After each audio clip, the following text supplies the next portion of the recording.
The warmth of the fireplace did little to chase away the chill that crept down my spine as Marianne's piercing gaze fell upon me. "Well, Avery, dear, I must say that dress is interesting," she said, her ruby-red lips curling into a smile that never reached her eyes. I forced a polite grin, my cheeks flushing. "Thank you, Marianne. It's one of my favorites." "I can see why." Elliot's mother gave a tinkling laugh that made the hairs on the back of my neck stand on end. "So bold and unique, just like you. Although I do wonder if it's quite appropriate for this family dinner." My mouth went dry as I looked at Elliot, silently pleading for him to intervene. But he just stared down at his plate, shoulders tense. "You know how much we value tradition in this household," Marianne continued, her syrupy tone a sharp contrast to the barbs in her words. "We wouldn't want to make anyone uncomfortable." The room seemed to shrink around me as the rest of the family remained silent observers. My vision blurred with unshed tears that I blinked back furiously. This was supposed to be a warm welcome into the Halden family after my marriage to Elliot. Instead, I felt like an ill-fitting pawn being scrutinized. "Of course, Mother," I choked out. "I'll be more mindful next time." "Wonderful." She clapped her hands together delicately. "Now, why don't you tell us a bit more about yourself, dear? We're just dying to get to know you better." I opened my mouth, but the words stuck in my throat as her cold eyes bored into me. In that moment, I realized this was about more than just my dress choice. This was Marianne establishing her dominance, a chilling power play that left me disoriented. Some distant part of me registered the uncomfortable silence stretching on until Elliot cleared his throat. "Actually, Mother, I think that's enough for tonight. Avery's had a long day." The rabbit hole didn't seem to end as the weeks ticked by in our new home. If anything, Marianne's needling demands only escalated, from explicit instructions on how to properly set the dinner table to casual comments belittling my career ambitions. And Elliot, my once loving husband, simply watched in silence as his mother's barbs chipped away at my sense of self piece by piece. It became a dizzying cycle of appeasing Marianne's every whim, lest I face the consequences of her wrath through icy rebukes or underhanded reminders of how I was an outsider here. But it was the disappointed looks from Elliot that cut deepest, each one another jagged crack spreading across the dream I had for our marriage. In those early days of our new life together, I was drowning, gasping for air in a twisted game I didn't know the rules to, and Marianne seemed determined to keep me unbalanced through her sinister passive aggression, all while wearing a sickly sweet smile, of course, because that was the Halden family way. At first, the changes in Elliot were so subtle, I easily chalked them up to the stress of starting our new life together. A forgotten birthday here, a canceled date night there, small things that I excused as just part of getting into a new groove as newlyweds. But soon, those slight oversights spiraled into something darker, something that made my heart clench every time I saw the disappointment and disdain hardening in his eyes. "This pot roast is dry as a bone," he grumbled one night, jabbing his fork moodily into the meat. "Honestly, Avery, how many times do I have to show you?" I opened my mouth, then snapped it shut as Marianne swept into the dining room. Now, Elliot, that's no way to speak to your wife." Her nostrils flared as she pinned me with an icy stare, although Avery should know better by now. The lump in my throat threatened to choke me as I looked at Elliot pleadingly, desperate for him to defend me like he used to. But he just shrugged, already shoveling another forkful of the dry pot roast into his mouth. That night was only the beginning. Pretty soon, Elliot's callous comments became as commonplace as Marianne's constant critiques of my abilities as a wife and daughter-in-law. He'd track mud into the house and then snap at me for not anticipating his needs. I'd burn dinner, and he'd throw the plate across the kitchen in a rage. All the while, Marianne watched like a hawk, her curved lips stretching into a satisfied smile every time Elliot willingly played his role. The realization hit me like a ton of bricks one afternoon when I foolishly asked Elliot if he wanted to grab lunch together before his next meeting. "Don't be ridiculous," he scoffed, already shrugging on his suit jacket. "You know Mother prefers I'm back promptly after appointments to discuss business matters." My heart plummeted into my stomach as I watched him hurry out the door, not even a backward glance in my direction. That's when the harsh truth finally clicked into place. Marianne had enveloped us so fully in her twisted web that Elliot was utterly beholden to her every rule. My husband was a shell of his former self, his love for me dulled by years of psychological conditioning at his mother's hand, and I was slowly being suffocated by her ruthless control over our family, gasping for air in a life I no longer recognized. "Oh, Avery, you're pouting again." Marianne's sickly sweet voice rang out from behind me. I spun around, jaw clenched, as she sicked loudly and shook her head. "When will you learn?" In that moment, something inside me twisted and snapped. I could no longer swallow down the bitter truth. If I stayed on this path, Marianne would grind me into the dirt until I was a vacant, submissive shadow of my former self. Just like Elliot. No, that was not the life I wanted. Not for me. Not for anyone. And as I met her cold gaze steadily, a new flame of determination was lit from the dying embers inside me. If Marianne wanted a battle, she would get one, with everything I had, because this time I would be the one calling the shots. The annual Halden Family Charity Gala was supposed to be a lighthearted affair, a chance for the town's elite to mingle and pat themselves on the back over champagne and hors d'oeuvres. But this year would be different. This year, I had a plan. As I descended the staircase in my crisp azure gown, clutching Elliot's arm, I saw Marianne's eyes narrow ever so slightly. Her well-practiced smile wavered just for an instant before settling back into that familiar saccharine mask. "Why, Avery? You clean up nicely," she purred as we reached the bottom of the stairs. "Although I do wish you'd done something a bit more sophisticated with your hair." My grip on Elliot's arm tightened, but he remained stoically impassive, refusing to even look at me, just like I knew he would. The night blazed on in a whirlwind of fake laughter and insincere compliments that made my skin crawl. I smiled woodenly, one hand clutching my champagne flute like a lifeline, as Marianne's barbs continued unchecked. "It really is too bad you never finished your college degree, dear," she said loudly during Aovek, her voice carrying across the crowded ballroom. We Haldens do so value a prestigious education.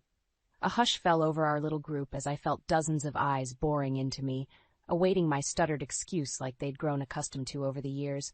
But not this time. This time, the anger roaring in my ears drowned out any shred of remaining intimidation.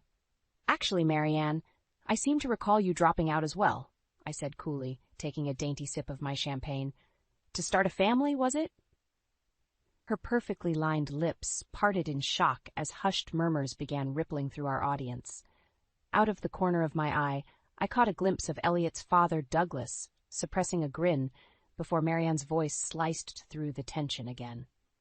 "Well, I never. You'd do well to watch your tone, young lady," she hissed, color blooming high on her cheeks. "I've half a mind to." "To what, Marianne?" I cut her off, something inside me finally snapping free. "Continue your sad attempts to belittle and control me? Save your breath, because I'm simply done playing your twisted little games." I leveled my gaze at Elliot, who shrank back, a deer in the headlights. "Or has your mother not told you about her plans to remove me from your lives? To wipe me from the picture completely so she can find you a more suitable bride to further the Halden legacy?" An icy silence hung in the air, punctuated only by Marianne's ragged breathing as her mask shattered completely. I could taste the fear rolling off her in dizzying waves, smell the acrid stench of her desperation. The crowd seemed to sway around me as I looked from Elliot's pale, stricken face to Marianne, and then to Douglas, the first inkling of hope in his eyes for longer than I could remember. With a sickening lurch, the weight of my entrapment these past few years finally hit me like a physical blow.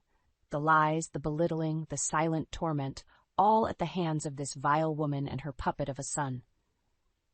Something inside me finally broke free as the last threads of fear dissolved away, replaced by a calmness I hadn't felt in years. A foreign power seemed to uncurl within me, urging me not to flee this time, but to stand my ground. To fight. The whispers were growing louder now, but I barely heard them over the roaring in my ears as I tossed back the last of my champagne and smiled at Marianne. "No, I'm afraid the games are just beginning." The deafening silence that followed my outburst at the gala was finally broken by the harsh clack of Marianne's heels as she stormed away, her face twisted into a mask of rage. Elliot trailed after her, throwing me one last haunted look before disappearing into the crowd. I stood rooted to the spot, my heart thundering in my ears as the world slowly bled back into focus. Hushed whispers and scandalized gasps swirled around me, but I barely registered them over the chorus of voices in my mind. What had I done? After years of keeping my head down, something had snapped inside of me in that heated moment. An overwhelming urge to shatter the heavy silence, to unravel this twisted tapestry Marianne had woven around our family. Trembling, I turned to Douglas, the first man I'd ever seen stand up to his domineering wife. He placed a wizened hand on my arm, his eyes shining with the first hint of resolve I'd witnessed in years. "You did the right thing, Avery," he murmured gruffly. "The truth had to come out, no matter how ugly."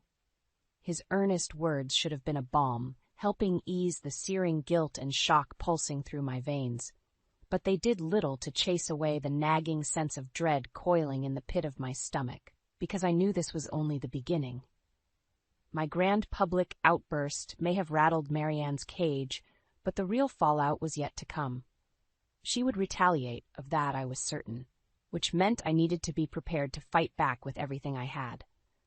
That realization was what finally spurred me into action over the next few days, as the harsh condemnations and scandalized whispers engulfed our family. While Elliot holed up in his study in a drunken stupor, I began to gather what little evidence I could. Damning financial statements, detailing the misappropriation of Halden family funds, sworn affidavits from Marianne's hired staff recounting her unhinged verbal tirades, a trove of secret recordings spanning years, each one more incriminating than the last.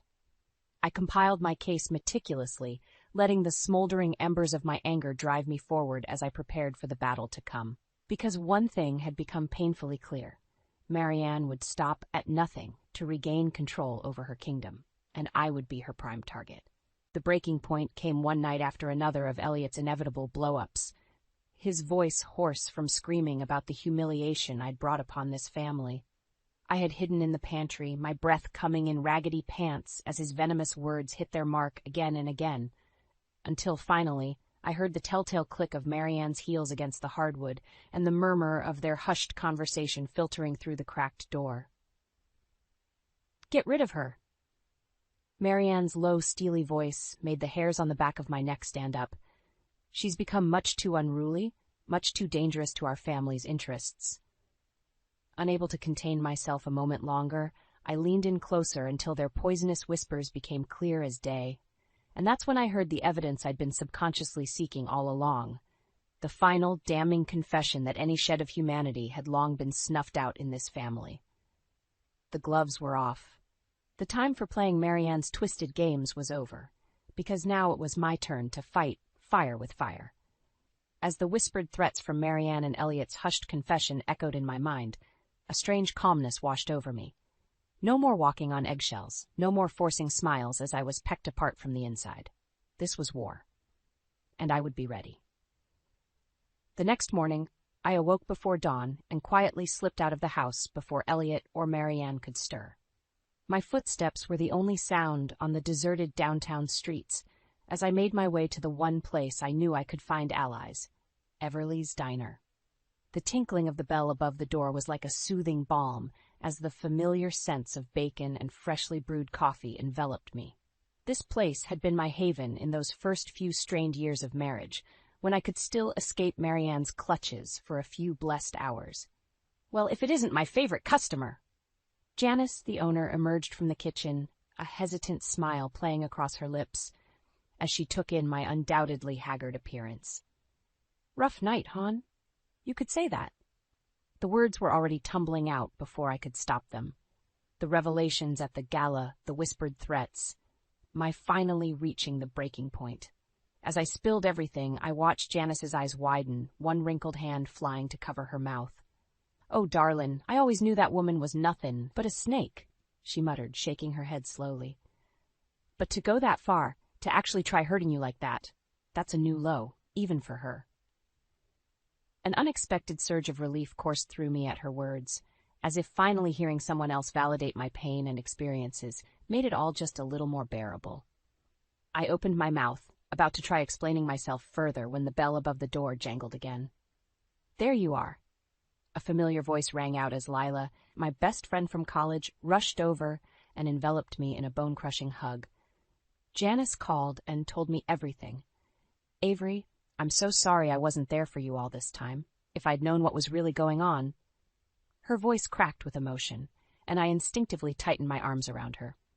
Lila had been the closest thing to family I had in those first few years of my marriage before Marianne's isolating tactics finally pushed her away.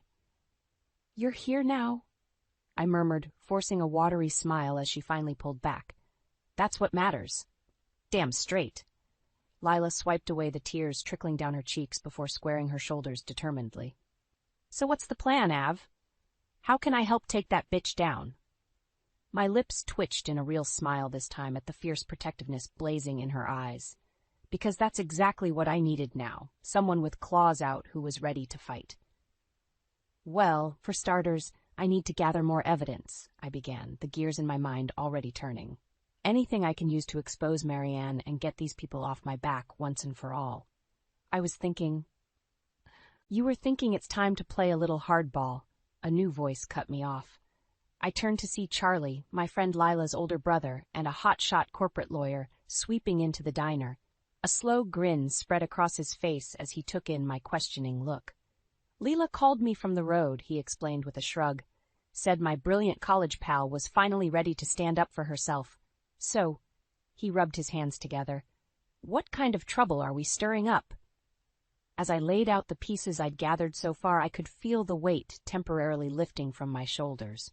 For the first time in years, I wasn't alone in this fight. I finally had people, friends, in my corner who were ready to go to battle. No more passive silence, no more turning the other cheek as Marianne and her minions sought to drown me. This time, I would be the one putting up a fight. This time, the predators would become the prey.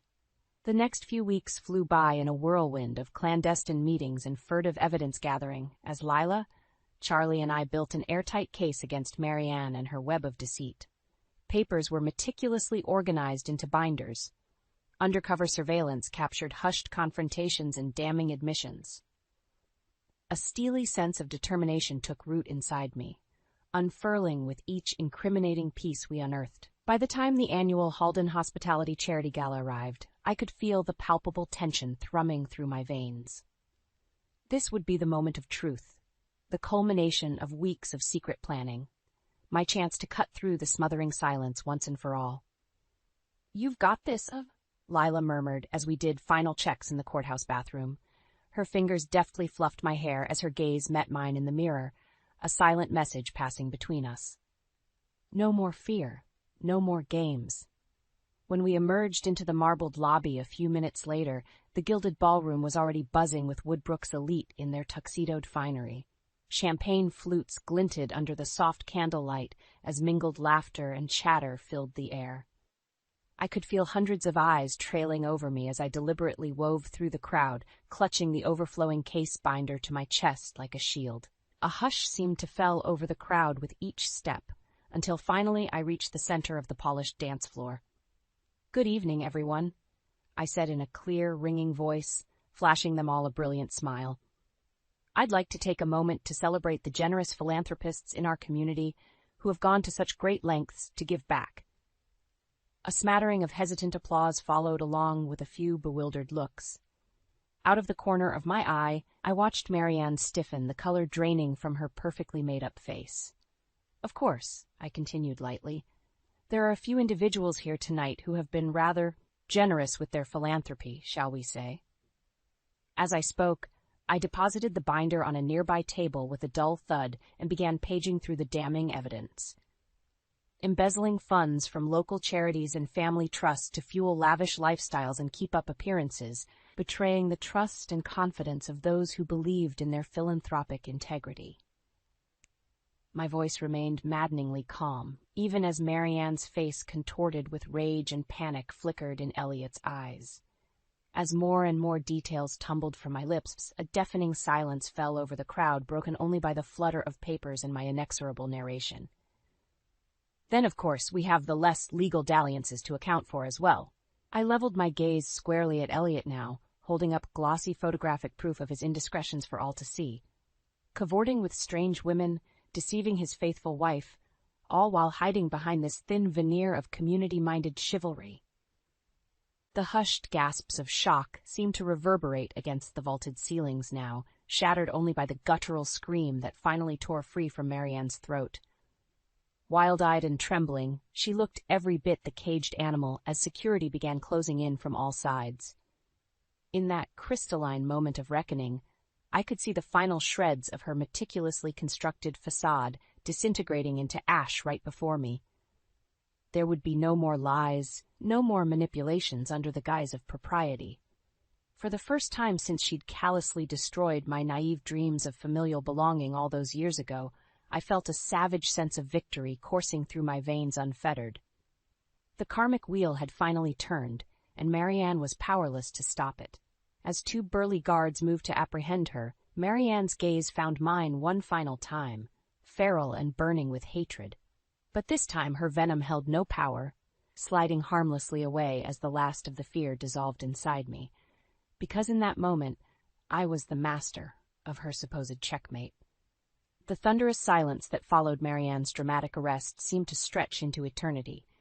I could taste the collective shock and disbelief like a palpable force as the once venerable Halden family imploded before their eyes. For a fleeting moment, Elliot and I locked gazes across the ballroom floor. His expression was utterly inscrutable, eyes hollow and glazed as twin trails of moisture streaked his ashen cheeks. Then, just as quickly as the spell had woven between us, it shattered, splintering into 1,000 unspoken recriminations and shards of dashed hopes.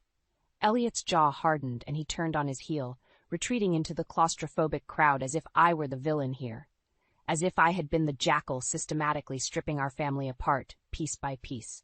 The bitter taste of defeat nearly choked me until a warm hand came to rest on my shoulder. I turned to see Douglas, the shrunken shell of a man suddenly seeming decades older than his years. "You did what you had to do," he murmured, his words barely audible over the rising din of panicked murmuring. "She left you no choice." A knot I didn't realize I'd been carrying seemed to loosen ever so slightly at his reassurance. For so long, he had been just another one of Marianne's puppets, helpless against the manipulations of his monstrous wife. But now, in the wake of this cataclysmic shake-up, I could see the first faint flickers of hope rekindling in his rheumy eyes. The iron manacles were finally loosening. "For what it's worth, I'm sorrier than you'll ever know," Douglas continued hoarsely, gnarled fingers tightening around my arm in a vice grip. Marianne, she was always the strong one, the immovable force, and I let myself become malleable, too cowed to ever stand up to her toxic ways until it was far too late. His throat bobbed as he swallowed hard, face etched with regret. "You didn't deserve any of what she put you through, Avery. But maybe now, maybe there's a chance to start fresh." I could only nod numbly, too overwhelmed to find any words of forgiveness or comfort. Because in that moment, surrounded by the wreckage of his shattered legacy, Douglas was beyond consoling. No, there would be no easy path forward now, not for any of us. The Halden family as we'd known it was irreparably broken, the bedrock foundation built on lies and deceit. As the gaping crowd parted like the Red Sea, Marianne reappeared between her two hulking security escorts. No longer the impeccably coiffed ice queen, her coppery hair askew and mascara streaking her crimson cheeks in muddy rivulets. But her slate eyes still gleamed with that familiar vindictive light as they bored into me. "You ungrateful, malicious little cur," she spat, the haunting words cutting through the silent ballroom. "After everything I sacrificed for this family, gave you people so you could keep living in your pathetic delusions of grandeur." One of the guards made a move to silence her, but Marianne merely wrenched free, her lips peeling back in a manic snarl. "Don't think this is over. You hear me, Avery? I'll make you regret the day you ever set foot in this town and tried to sully the Halden name." Her vicious threats hung in the air like a dark miasma as I watched the sad, broken remnants of her once imperious persona be dragged away. No, this was far from over, I realized with a chill. Marianne's stubborn claws would remain sunk in deep, poisoning any chance at peaceful resolution until her dying breath. As the ballroom seemed to gradually swirl back into motion around me, The first tangled threads of uncertainty began weaving their way through my momentary vindication. Because one thing had become resoundingly clear: there would be no clean slates here. No easy path to redemption or letting go of the past. Not when it came to the deep, soul-scarring rift Marianne had rent into our fractured family. The only path forward now was to finish what I'd started, no matter how ugly the finale. The months following the cataclysmic unraveling of the Halden family legacy were a cyclonic blur. Attorneys, court appearances, endless hearings, it all bled together into a surreal waking dream as I weathered the fallout. True to her malicious vow, Marianne fought tooth and nail against the charges, her snarling defiance echoing through oak-paneled courtrooms like the unrelenting screeches of a wild animal. Evidence be damned, she seemed determined to drag us all down into her scorched-earth spiral of destruction before finally admitting defeat. But in the end, the truth proved insurmountable. The house of lies she'd so meticulously constructed came crumbling down in an avalanche of convictions and seized assets. I could only look on in muted triumph as the once untouchable Marianne Halden was led away in shackles, her raging accusations buried under the weight of her own hubris. For Elliot, there could be no easy escape from his silent complicity either. Faced with his own damning trail of evidence, adulterous entanglements, misused funds, illegal business dealings, my husband eventually accepted a plea deal. His sentence was lighter than his mother's, but the cost was steep nonetheless. Public humiliation, hefty fines, and a lifetime of untangling his father's ravaged business affairs. As for Douglas, the tragic patriarch displayed a weariness that went far beyond his years as the curtain closed on this ugliest of family dramas. He retreated from the prying eyes of the community, content to quietly pick up the pieces of his shattered empire alone. Well, not entirely alone, for in a gesture I never could have foreseen, he summoned me to his study one rain-swept evening with an unexpected offering, a shocking sum of restitution and an even more stunning apology. You never deserved the venom my wife unleashed, nor my own cowardice in enabling her toxic behavior, he rasped, calloused fingers caressing a worn photograph of family happier times.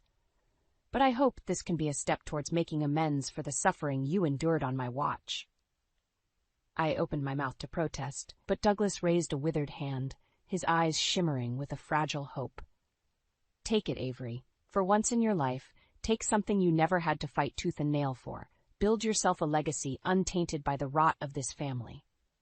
His gruff words should have felt like a balm after such harrowing turmoil. And yet, as I accepted the oversized check with trembling hands, my heart felt strangely hollow, because no amount of reckoning or restitution could ever absolve the scars that had been carved into my soul by this once revered family. Those wounds would never fully heal, I realized with a pang of melancholy. Even now, stripped of their wealth and clout, the Haldens maintained an invisible hold over me, their ghosts lingering in the farthest reaches of my psyche, like insidious wraiths. But rather than allowing their toxic legacy to tighten around me once more, I would take Douglas's offering and finally forge my own path forward. So as the weeks and seasons gradually shifted once more, I did just that. Carefully channeling the still smoldering embers of anger simmering within, I began investing and planning, slowly, meticulously building my own empire from the ashes of the old. It started small, just a little community arts program for underprivileged youth that had been a lifelong dream. Then, as my nest egg blossomed into more ambitious ventures, the initiatives multiplied. Before long, I was able to establish a formidable foundation in my own name, dedicated to empowering women who had faced abuse and marginalization at the hands of toxic power structures. With every new achievement and hard-won victory, I could feel the icy grip of the past gradually loosening its hold over my battered soul, the all-consuming rage and thirst for vengeance slowly giving way to a renewed sense of purpose and strength from within. It would be naive to think the scars could ever fully fade, that the haunting specter of Marianne's abuse wouldn't still linger in the darkest recesses of my heart, appearing in my most vulnerable moments like a malevolent phantasm. But now, finally, I had reclaimed the power to exorcise those demons in whatever form they took. The cycle of toxicity had been broken once and for all, replaced by the first blushes of a new day. a day where I was no longer just surviving, but finally thriving as the master of my own rebirth.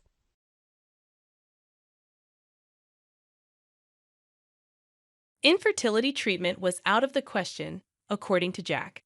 In his view, all I needed to focus on was managing the household chores for the family. I was taken aback by his unexpected statement, as it felt like he was reducing my role to that of a mere housekeeper. Day by day, I grappled with these feelings of frustration.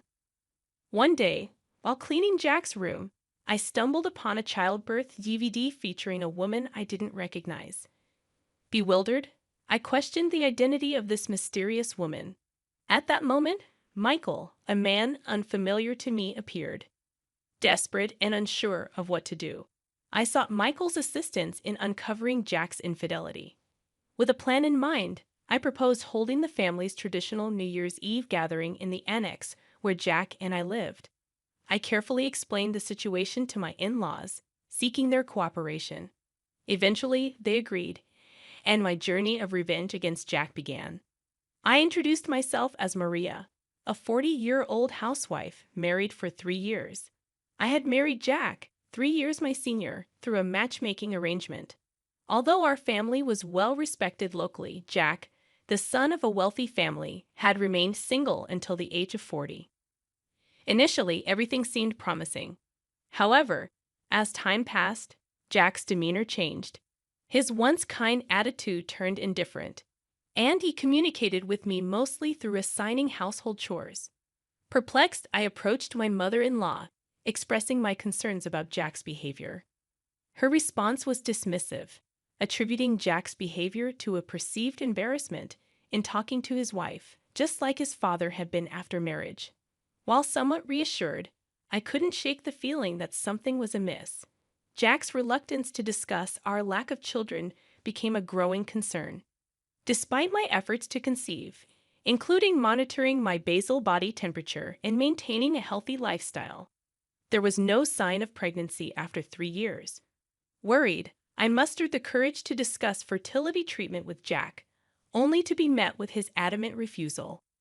Jack's shocking words, dismissing the idea of fertility treatment and insisting on my focus solely on household chores, left me pale and bewildered. I questioned whether he desired children, considering his family's expectations for an heir. Jack's vague assurance that it'll work out somehow left me perplexed and searching for answers.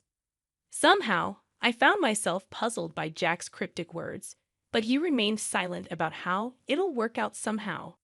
The meaning behind his vague assurance would later unfold unexpectedly.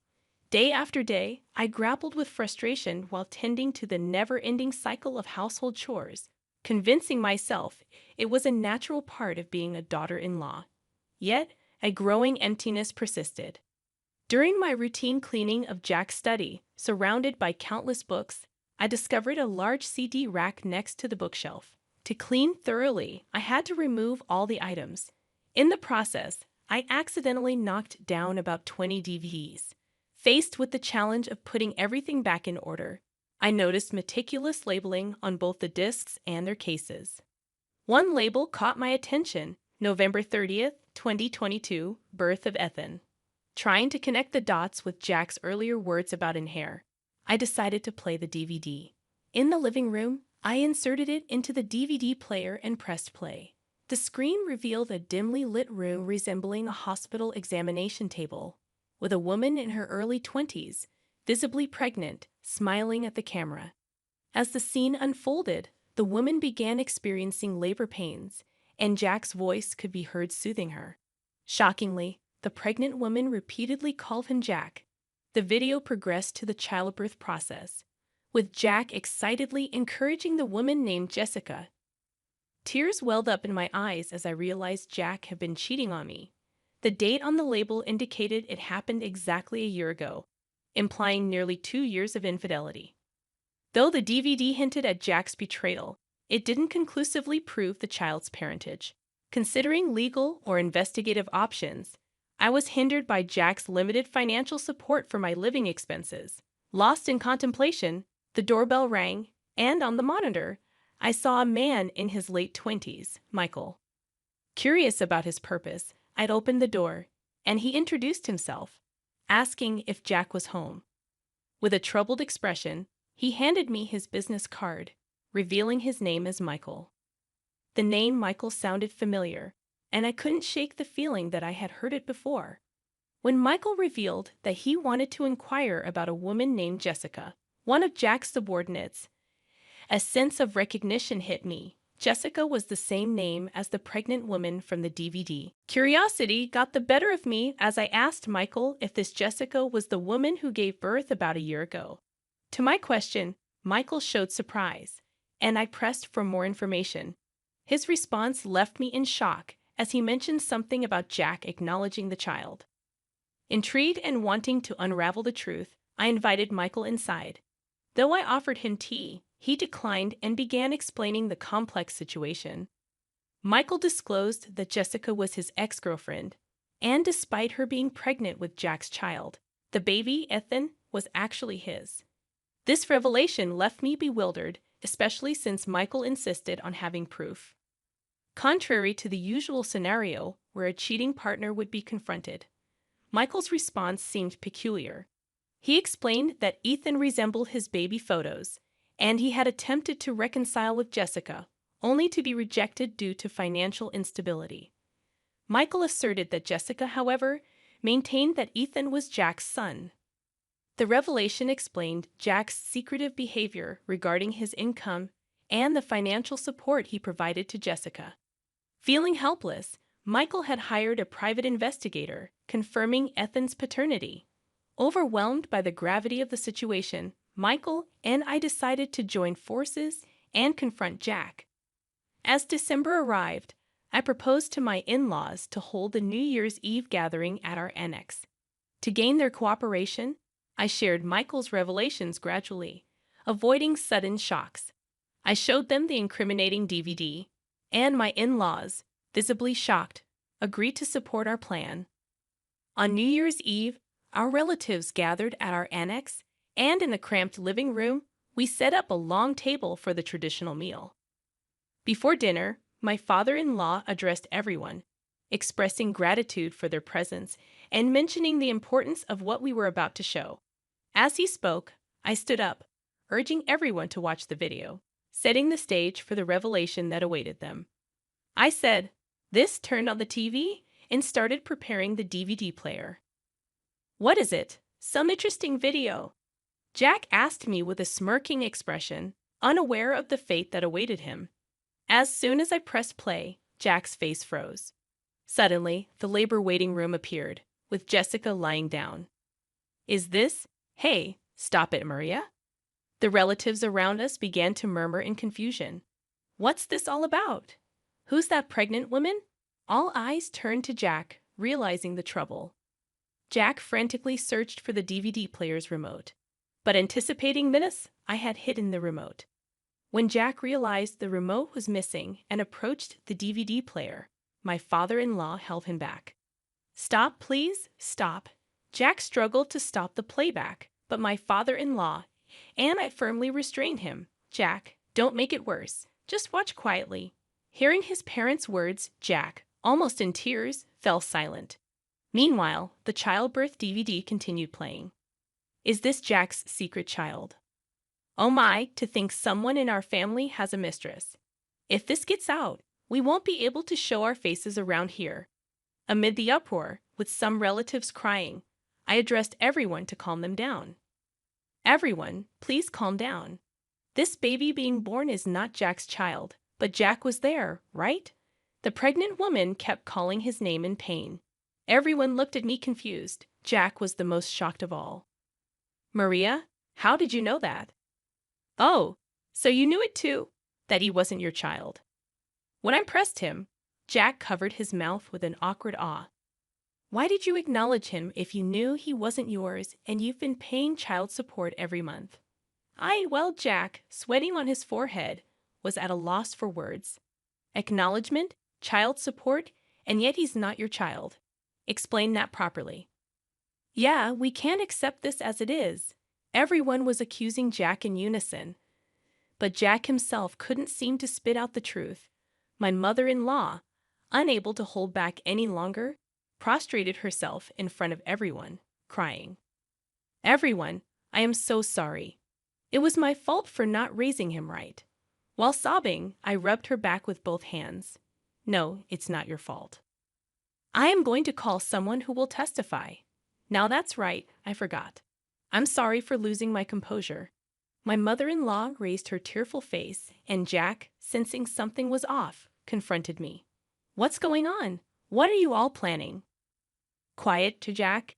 This mess is your fault in the first place. Yes, even if the child isn't yours, the fact remains you cheated." The room fell silent at the in-laws' words. It was about time to make the call. I took out my phone and dialed someone. A few minutes later, the doorbell rang, and it was Michael, who had been waiting nearby. Behind Michael was Jessica, carrying Ethan. When I let them into the living room, the relatives started murmuring. "Isn't that the pregnant woman from before?" "Yes, that's her. And this man, Michael, is the real father of the child." I introduced Michael to everyone as planned. Michael followed our plan perfectly, bringing Jessica with him. The plan was this. Michael went to Jessica and told her that Jack's family had found out about his secret child. He lied that Jack could no longer pay child support and was transferring custody to Michael. Believing this, Jessica would surely panic. So Michael said, "I can't suddenly become a father," and suggested they come to our house to discuss child support. Normally, a mistress wouldn't come to the house, but Jessica seemed desperate for money, thinking Jack would help her. She came because Michael knew how Jessica would think. He brought her here as planned, and as expected, Jessica yelled at Jack on seeing him.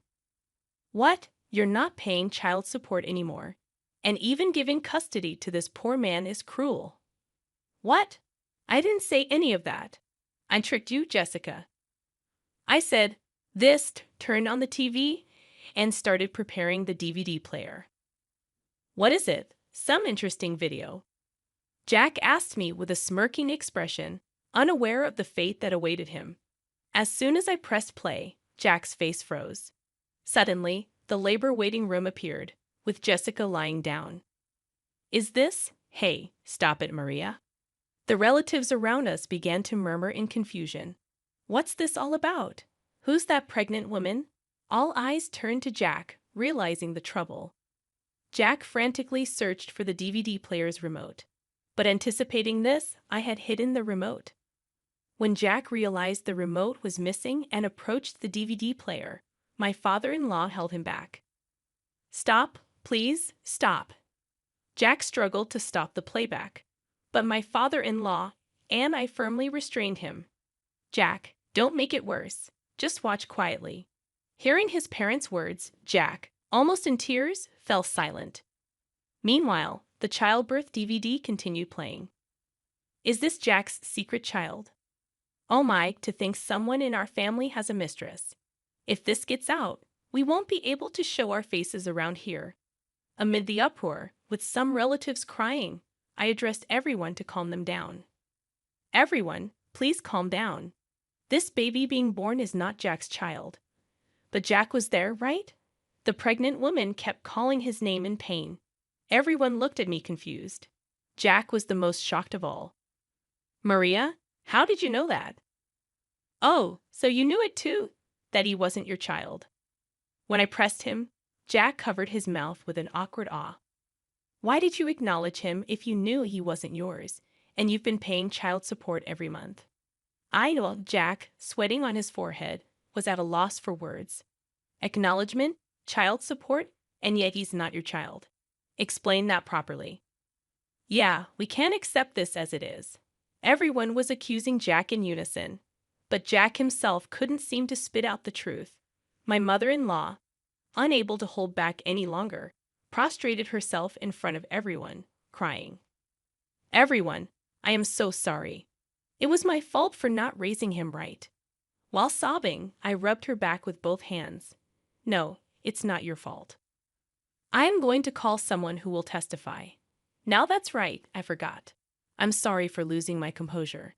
My mother-in-law raised her tearful face, and Jack, sensing something was off, confronted me. What's going on? What are you all planning? Quiet, Jack. This mess is your fault in the first place. Yes, even if the child isn't yours, the fact remains you cheated. The room fell silent at the in-laws' words. It was about time to make the call. I took out my phone and dialed someone.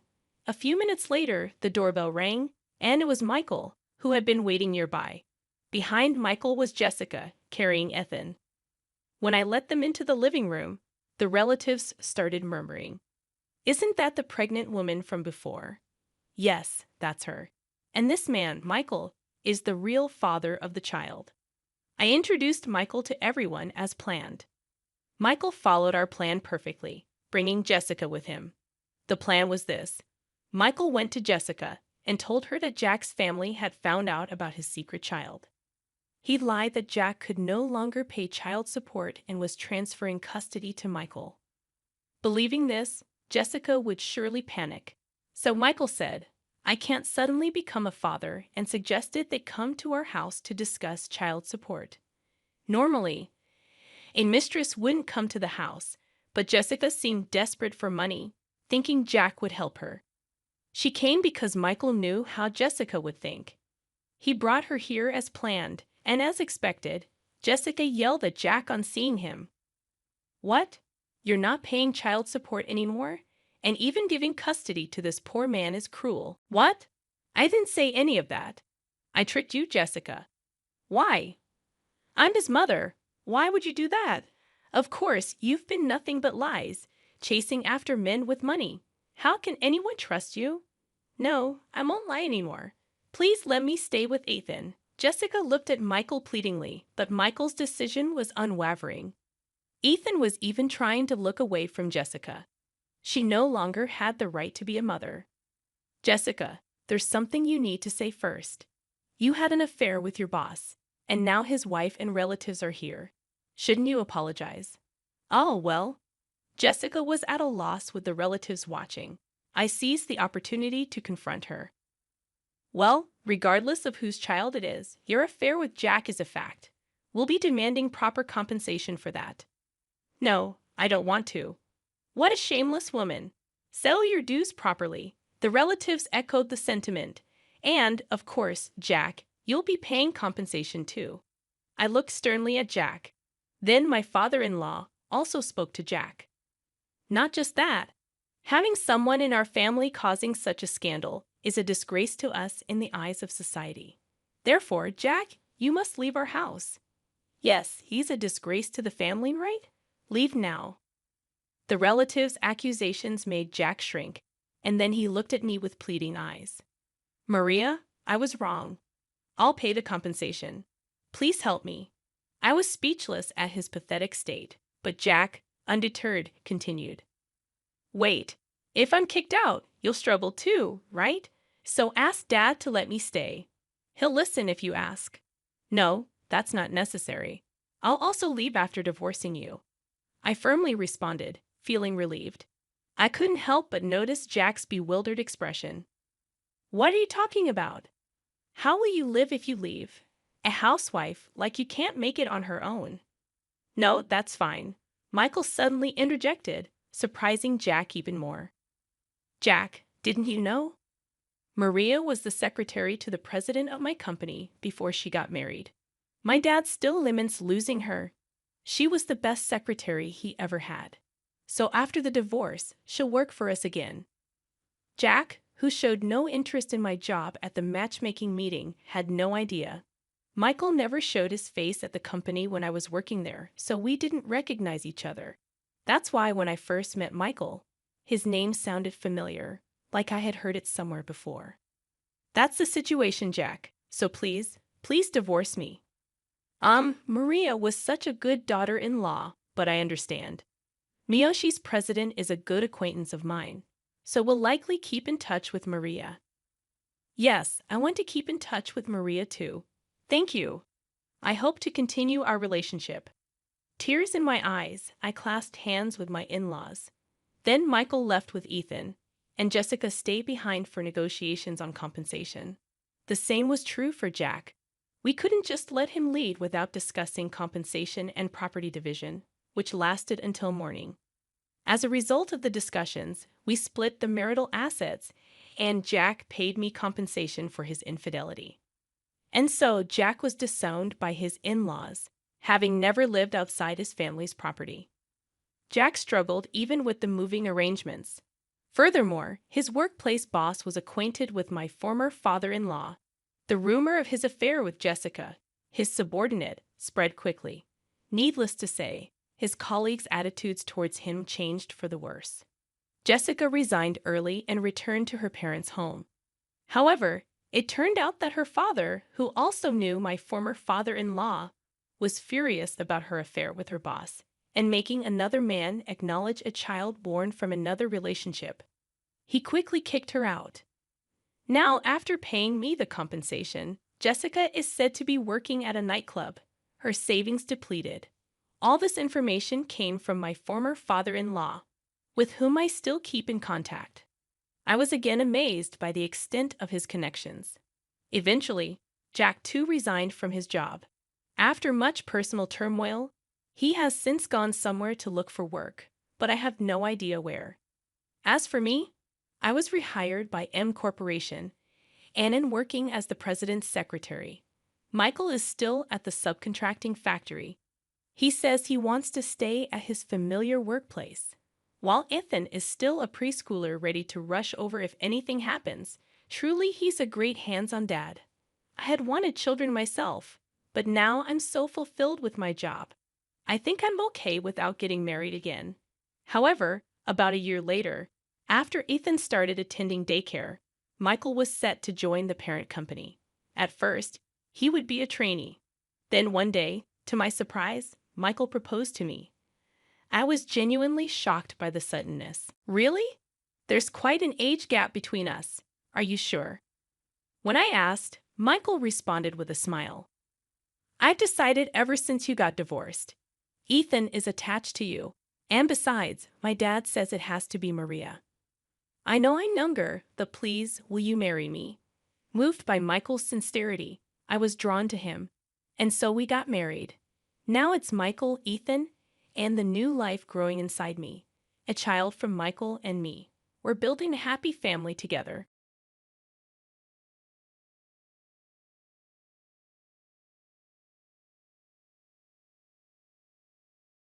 My husband has a new stepmom, and she's pretty young, only 10 years older than me. Well, that's not the dilemma. I'm pregnant, and so is she. Now, in a family dinner, she announces that she doesn't believe the baby actually belongs to my significant other, aka her new son. Can you imagine the drama that unfolds when I demand, fine, how about we just take a DNA test? And besides, if I have to take a DNA test, you do too. Fair warning, this is going to be long. I just really wanted to share this with someone who isn't always caught up in a mess with me. There's a lot of background, but I promise it's worth it. My husband, Jay, and I just got back from our honeymoon a couple of weeks ago. This wedding has been a long time in the making. We've been together since high school, but friends all our lives. Since we didn't do anything big for the ceremony, we decided to go all out for the honeymoon. I'm talking a month and a half in all our favorite spots across the world. The best hotels, the best food, you name it, and we had it. I'm not saying any of this to brag. I just wanted to give you as accurate of a picture as possible. Considering we were gone for such a long time, Jay's father, my father-in-law, wanted to have a welcome back dinner to catch up. He's a total sweetheart, and both Jay and I adore him. So Jay accepted without running it by me first. Usually this would not be a problem. We get along great and have ever since I've known him, which is pretty much my whole life, considering our families used to live next door to each other. We moved closer to my mom's family after my dad passed, but since I stayed in the same school, Jay's family has been a big part of my life. Jay's stepmother is a different story though. Jay's mom passed away when we were in our junior year of college, and she and father-in-law have been separated for a while by then. But it still crushed both him and Jay to lose her. I think his heartbreak is why he moved on quickly and remarried, basically by the end of that year. Father-in-law married Jay's stepmother, whom I'll be calling mother-in-law for simplicity's sake. The year Jay and I graduated from college, it was a little weird that she was only 10 years older than us. And when they had their twins 3 years ago, I was a little concerned about father-in-law being too old to have young children. But I didn't really want to judge someone who's particularly a second father to me, especially since Jay was just happy that his father seemed happy. Mother-in-law, on the other hand, had no trouble judging. From the get-go, she was super competitive whenever it came to anything to do with me. If Jay bought me a necklace, she had father-in-law buy her a more expensive one. If somebody mentioned that I made a good apple pie, she would just happen to make one the next day. She even announced her pregnancy at a dinner celebrating my promotion. I don't know if she's jealous of my relationship with father-in-law or what, which aside from being super gross implications, is just plain unwarranted. But she's been awful to me since we met. I've never brought it up with my father-in-law because I don't want to cause problems in his marriage. But whenever I've said anything to Jay, he just brushes it off and says stuff like I'm reading too much into stuff. When I brought up the pregnancy announcement, his only defense was that father-in-law was hosting the dinner, so technically she was allowed to announce whatever the heck she wanted in her own home. It's been a huge point of contention between us. When we decided to get married, I made it a point that he would have to be on my side from this point on. I get that she was his stepmother, but I was going to be his wife. He agreed, and that was that. So we get married, and I could not be happier. When Jay told me that he'd accepted father-in-law's invitation for dinner, I was a bit hesitant, to say the least. We had just gotten back from the happiest weeks of our lives, and I did not want mother-in-law to ruin that. Jay convinced me by saying that it would be the perfect time to announce my pregnancy. We found out that I was pregnant about 6 weeks before we got married, and we decided not to tell anyone just yet, aside from my mom, who was with me when I did the test. And since we were planning on getting married eventually anyway, we decided to elope. Our families were shocked, but ultimately, my mom and Jay's dad were happy for us, especially considering we've been together for such a long time. Father-in-law paid for our honeymoon as a wedding present, which his travel agent handled completely. It was a dream, I could not imagine how happy he would be when we announced that I was pregnant with his first grandchild. I agreed to go, but told Jay that if mother-in-law tried to pull anything, I would not be tolerating it. Jay agreed and promised to have my back, no matter what. Father-in-law loves hosting dinners in his home. We chose an intimate setting to announce the pregnancy. Things seemed fine when we arrived, and father-in-law warmly hugged both of us. Even though mother-in-law only hugged Jay, we exchanged polite smiles, and I thought that was the end of it. We chatted in the sitting room for a while before moving to the dining room for dinner, where father-in-law served us each a glass of wine. Thinking it was a good time, I politely declined the wine, stating that we wouldn't be having any drinks for the upcoming months. It took father-in-law a moment to catch on, but Jay burst out, "Dad, we're pregnant." This finally got a reaction out of him, and he was overjoyed. Putting down the wine, he gave me a hug, asking when we found out and if we knew the gender yet. Mother-in-law, however, remained completely silent during father-in-law's congratulations and only spoke up when things calmed down, suggesting we sit down to eat. It wasn't her I wanted to share the news with anyway. As we sat down to eat, father-in-law spent most of the dinner asking us questions about the honeymoon and the pregnancy. He and Jay excitedly discussed fatherhood and the kind of father Jay would be. It was heartwarming to see my husband so excited about our growing family. At that moment, I knew I had picked the right man to start a family with. Mother-in-law kept interjecting into their talk, mainly discussing what the twins were like when they were newborns and how Jay's dad had reacted when they were born. Essentially, she redirected the attention back to herself and her kids. When I mentioned the crib we were considering buying for the nursery, she suggested we wait, stating we didn't know where we would be once the baby's born. Confused, I pressed her, and she insinuated that Jay and I might not be together when the baby is born. At this point, I was annoyed and getting angry. I asked her why she thought that, and she brought up our history of breaking up and getting back together. I defended our relationship, stating that every couple has ups and downs, and we're married adults, not emotional teenagers. My voice may have been raised, but considering the accusations, I think it was reasonable. Father-in-law tried to calm her down, but she was determined to say her piece. I told Jay I wanted to go home, and before he could stand up, she insisted he get a paternity test before buying the crib. Father-in-law immediately told her to shut up, and Jay walked me out, fuming on the entire car ride home. I was upset not only at mother-in-law, but also at Jay, who had promised to have my back. He sat silently while his stepmother tore me apart. He assured me he would handle it and let mother-in-law know her behavior wasn't okay, but I'll believe it when I see it. Crushed by the hurtful words from someone important to my husband and father-in-law, I've only confided in my best friend, who thinks mother-in-law may be jealous of the relationship I have with Jay and father-in-law. I hope this isn't a sign of how my pregnancy will go, and if anyone has had similar experiences, please share below. More than anything, I'm just upset that what was supposed to be a happy moment got ruined by my mother-in-law. Top comments from the original post express similar sentiments. Comment number 1 states that this isn't just a mother-in-law problem, it's a husband problem. The commenter points out that the husband should have stood up for me the moment the mother-in-law opened her mouth, especially after promising to have my back. There's concern about whether this is a recurring issue and if the husband will continue to remain silent in the face of such situations. The commenter suggests reaching out to a support system and preparing for a potential future of defending myself and my child if the husband doesn't step up. Comment number 2 takes a different perspective, suggesting that the marriage might have happened solely because of the pregnancy, not mature love. The commenter speculates about the possibility that the baby isn't the husband's, hence the mother-in-law's demand for a paternity test. There's an implication that the mother-in-law might know something that the father-in-law and stepson don't.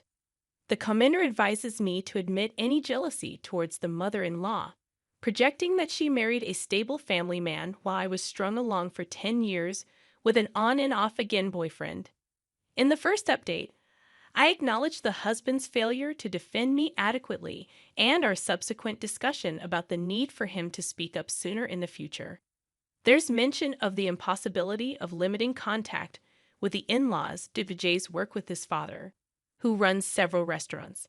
The family's closeness is highlighted, and the difficulty of implementing low or no contact during pregnancy is explained. The update concludes with relief that an upcoming family event won't involve seeing the mother-in-law. Moving to the actual update, a dinner meeting is arranged with the father-in-law and mother-in-law to sort things out. Despite my preference for a neutral location, the father-in-law insists on hosting again. The dinner doesn't even begin before Jay addresses the issue, expressing regret for not saying anything the last time. He firmly informs his stepmother that her suggestion was ridiculous and unwarranted, emphasizing his trust in my loyalty. Father-in-law apologizes for letting the situation persist. When the mother-in-law attempts to apologize, I request that she waits until I've spoken. I acknowledge my raised voice, but explain that it was warranted given the implications of her statement. I agree to a paternity test, but only if she undergoes one as well, pointing out the inconsistency in her questioning the parentage of my unborn child, while never questioning her own children's paternity. When I tell you that I've never witnessed a grown woman losing her composure as loudly as she did, you'd be genuinely shocked by the volume she reached. She immediately tried to throw herself at me across the coffee table, her words becoming completely unintelligible by that point. I won't repeat the things she said to me, but Jay and I removed ourselves from the situation right away. It's been a day since we went over, and Jay has been on the phone with his father almost continuously since the twins have been with Jay's aunt since yesterday afternoon. I think they'll remain there until father-in-law can get my mother-in-law to calm down. This is definitely not over yet, but I hope everything calms down soon for the sake of the children. Update number 2. Before I go on with the update, I want to thank everyone who read and responded to my initial post and update. They were long, venting out years of built-up stress into these extensive texts. I'm grateful that people took the time to reply with their experiences. Despite the unfortunate commonality of similar stories, it's hopeful to hear about situations that have improved.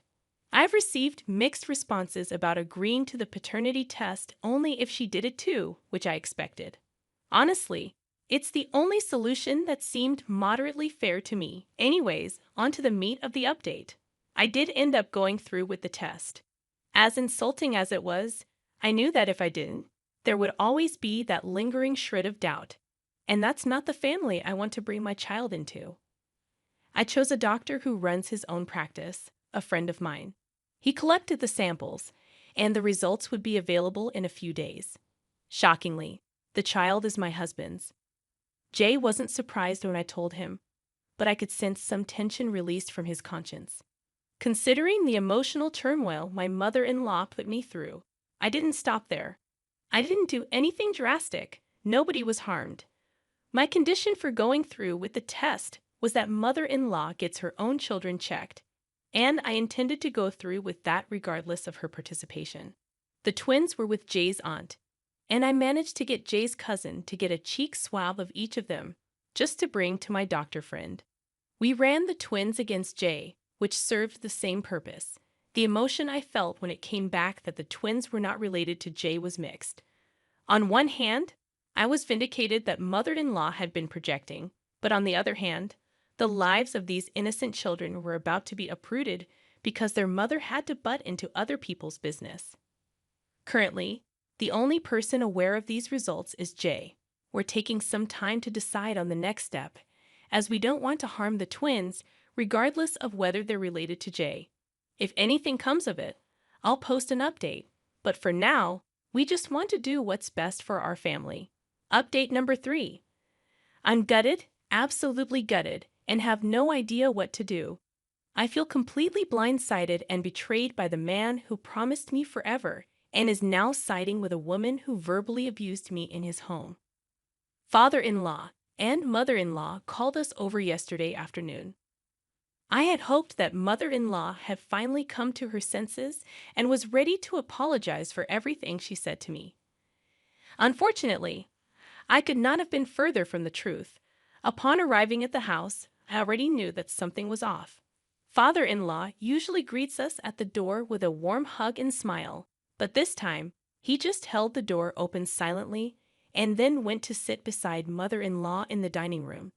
No tea and snacks in the sitting room, no quick catch-up, nothing. We followed and sat down across from them.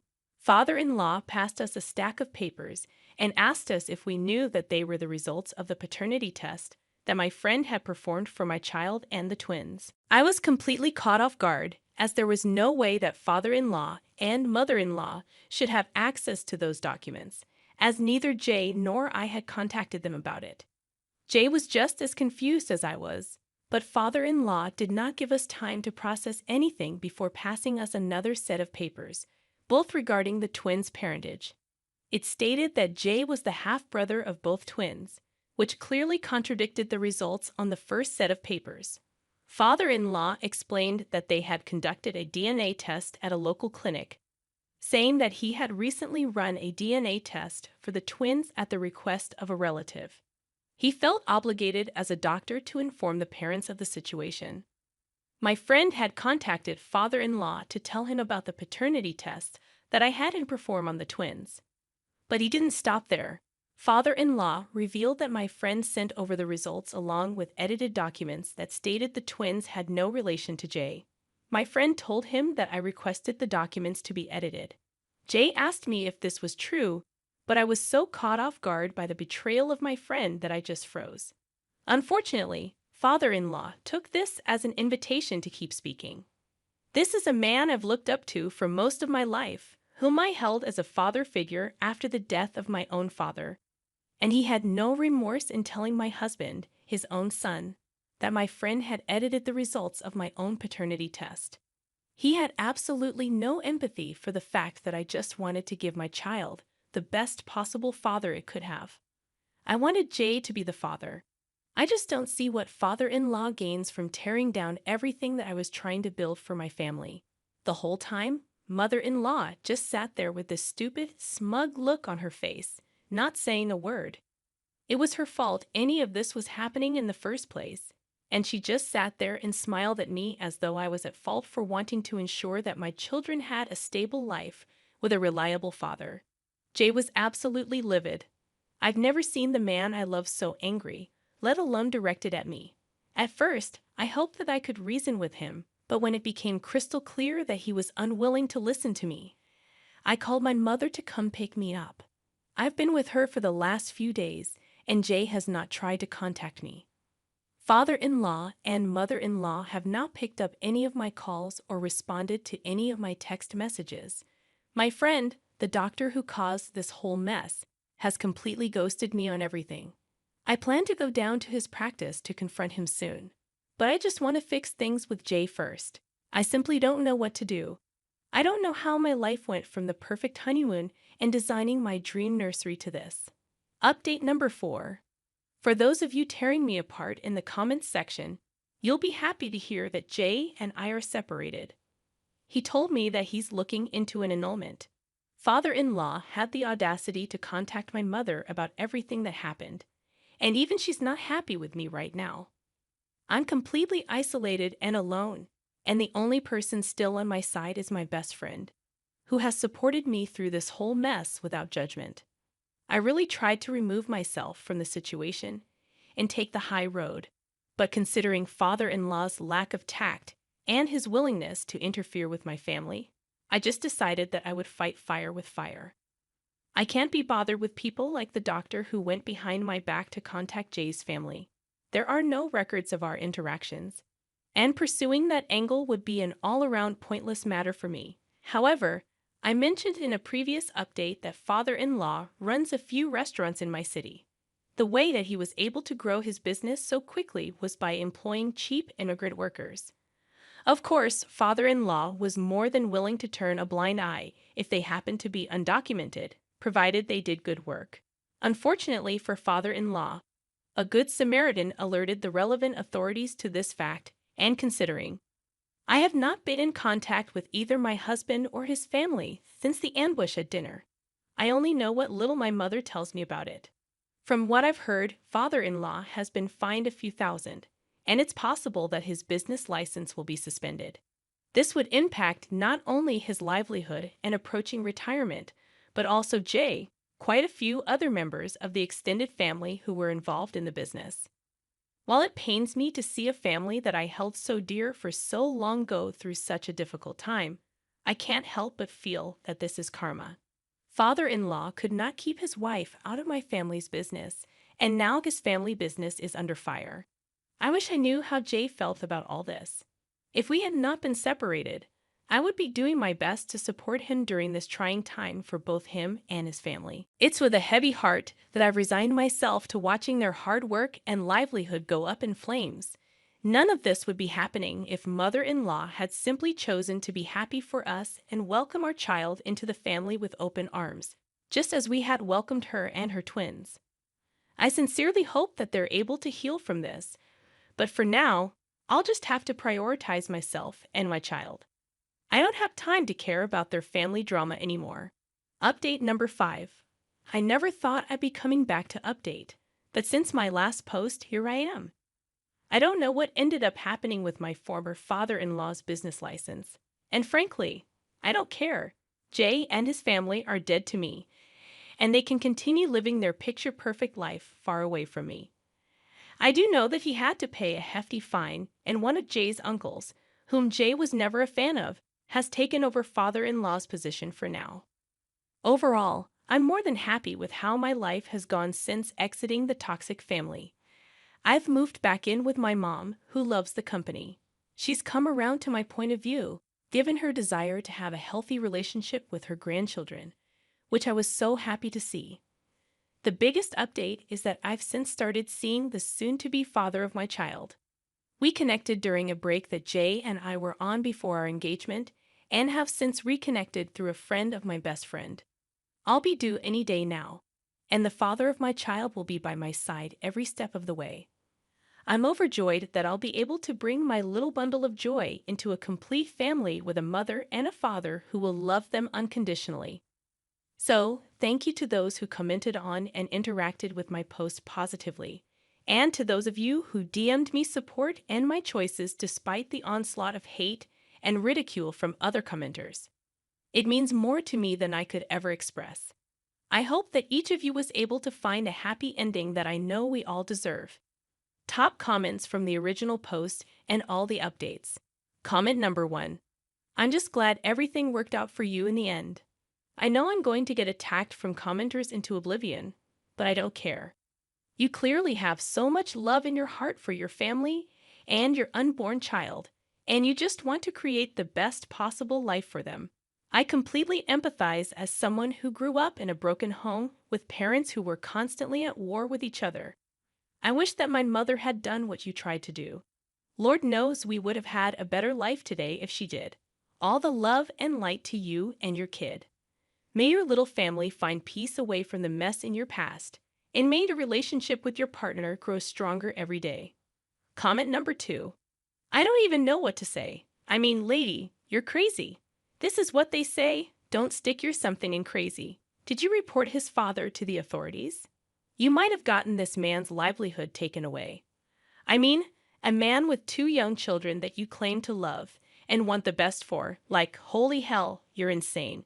I don't even want to get into the fact that you convinced a doctor to falsify test results so that you could, get your ex-mother-in-law thrown out. Like, what was even the goal there? Not even getting into the ethics of a doctor actually going through with what he did. The fact that you're trying to frame it as a betrayal of your trust is unhinged. I actually don't know how to react. Like, this can't be real, right? Please tell me that this type of crazy isn't just roaming the streets and procreating. God help your child. Get some help? OP. Okay, so what we just had revealed to us in these last 2 comments that we reviewed are completely opposite opinions. The very first comment is basically 100% in the backing of OP. The second comment said OP is a crazy lady.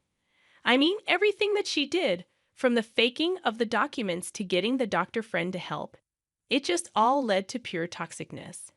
But I want to know, do you guys think that maybe it was justified given the mother-in-law's attitude throughout the whole story? And OP just wanted some sort of revenge? I want to know your thoughts about that.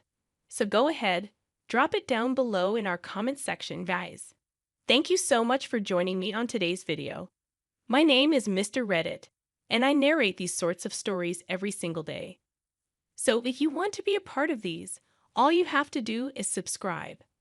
I'll see you guys tomorrow, and just remember, it's cool to be kind. Peace.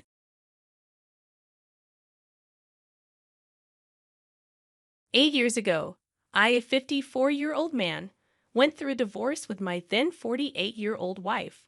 Following the separation, my 28-year-old daughter chose to sever all ties with me, aligning herself with her mother without seeking my perspective. Despite the passage of nearly a decade, accepting the outcome of my divorce and finding peace in my life has been a challenging journey. My ex-wife's attempts to tarnish my reputation played a role, but the primary struggle stemmed from the deep affection I held for my daughter. As an adult at the time of the divorce, her decision to exclude me from her life left me powerless. Without any other family besides my mother, who suffered from Alzheimer's, this ordeal marked one of the most distressing periods of my life. Despite numerous attempts to reach out to my daughter after the divorce, she remained steadfast in siding with her mother, unwilling to hear my side of the story. At one point, my ex-wife even took legal action against me, accusing me of harassment if I persisted in trying to connect with my daughter. Faced with such explicit warnings, I reluctantly ceased my attempts to reach out. For the past 8 years, I dedicated myself to caring for my ailing mother and focusing on my career. Although I engaged in a few casual relationships, the scars from my divorce left me with a profound difficulty in trusting others. This has been the narrative of my life for almost a decade, and I apologize if my tone seems somber. The reason I am sharing this story now is that recently, my daughter reached out to me, overjoyed by the prospect of reconnecting. I initially believed she had reconsidered her stance on the divorce. This development was particularly comforting as my mother had recently passed away, and I found myself grappling with grief and a desire for familial support. A few months after my mother's passing, I received a call from an unfamiliar number. On the other end was a woman's voice, introducing herself as my daughter. Surprised and unable to recognize her voice after such a long estrangement, I learned that she had seen on Facebook that her grandmother had passed away and wanted to check on me. Grateful for her concern, we engaged in conversation, and she suggested meeting in person. Excited about the possibility of rebuilding our relationship, we arranged to meet at my house over the weekend. Eager to reconnect, I cooked dinner for her. The moment arrived, and as I opened the door, I was both nervous and excited. It had been nearly a decade since our last encounter, and she was just a little girl back then. Despite the initial awkwardness, we gradually opened up to each other. She shared details about her life and work, and I reciprocated with information about my experiences. After dinner, we finally broached the unspoken topic in the room. I asked her why she had never considered my perspective during the divorce and had defaulted to choosing her mom.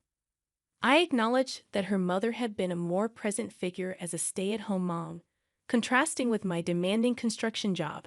My daughter expressed regret, acknowledging that she was too young to fully understand the situation and had been manipulated by her mother's portrayal of me as the ultimate villain.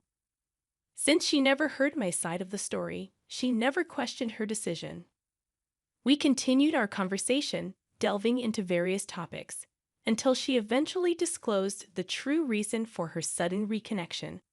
Hours into our discussion, I couldn't help but inquire about the catalyst that prompted her to reach out after such an extended period. Her demeanor shifted, and sensing her discomfort, I reassured her that honesty was welcomed. She hesitated before revealing that she had been monitoring my activities on Facebook. Learning about her grandmother's passing, she anticipated legal representatives would approach her regarding the inheritance. When that didn't happen, she decided to contact me directly. While expressing condolences for my loss, she disclosed her recent engagement and conveyed a need for financial assistance with wedding expenses. The revelation hit me like a punch to the gut. Hopes of rekindling a family bond were shattered as it became apparent that her motives were rooted in financial gain. Ironically, the inheritance legally belonged to me, and her attempt to leverage our connection for personal benefit was disheartening. Money was never a priority for me. I lived modestly, with no extravagant hobbies, and bought my clothes from Target.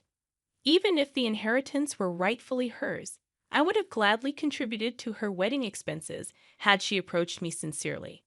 Amidst the whirlwind of emotions, I maintained composure and questioned if financial support was her sole objective. Her defensive response emphasized that the inheritance was secondary and her primary goal was to reconnect. She expressed regret for not reaching out earlier, attributing her silence to fear of my unforgiving reaction to being abruptly cut off without an explanation. Skepticism lingered as I wondered if her motives were genuine or driven solely by financial gain. Curious about her claim to the inheritance, I inquired further. She recounted a conversation with my late mother a couple of years before the divorce, where she allegedly expressed a desire for my daughter to inherit everything from my father, who had passed away years ago. Understanding the dynamics of my family at that time, I acknowledged the possibility that my mother might have made such a statement. However, the crushing realization that her apparent interest in reconnection was centered on financial gain left me devastated. Choosing to test her intentions, I asked about the amount she expected from the inheritance. Her accurate estimate hinted at meticulous planning. Seizing the moment, I disclosed that her grandmother had left everything to me years ago, intending to use the money to start a business. Her reaction to this revelation would be the litmus test for the authenticity of her intentions. Regrettably, I couldn't fulfill her request for financial assistance, but I offered to contribute a substantial amount from my own funds toward her wedding expenses. The disappointment etched on her face confirmed my apprehensions. While expressing gratitude, she insisted that, as the sole grandchild, She deserved a portion of the inheritance, asserting that it was rightfully her grandmother's money. I conveyed my sincere desire to help, explaining that my decision was final. Her reaction was visceral. Her face turned red, and anger simmered visibly. She implored me to reconsider, but I stood firm, emphasizing the importance of doing what felt right to me. It was then that she unveiled her true feelings, delivering a hurtful remark affirming her belief that I was the selfish person her mother claimed I was. Her declaration stung, though I had anticipated such sentiments. Cutting her off before she could continue, I expressed disappointment in her manipulative approach and called out her attempt to exploit my grief for her own gain. I laughed off her accusation, pointing out the irony that had she not blocked me years ago, she would have received my messages about her grandmother's situation. Encouraged by her confusion, I asked her to unblock me, allowing me to resend the texts. As she read through the messages, which included pleas for understanding and notifications about her grandmother's Alzheimer's diagnosis, a genuine sense of shame crossed her face. She apologized, acknowledging her lack of awareness during the divorce and expressing a desire to rebuild our relationship. Despite her remorse, she argued that her grandmother would want her to inherit, and it was unfair for me to withhold it.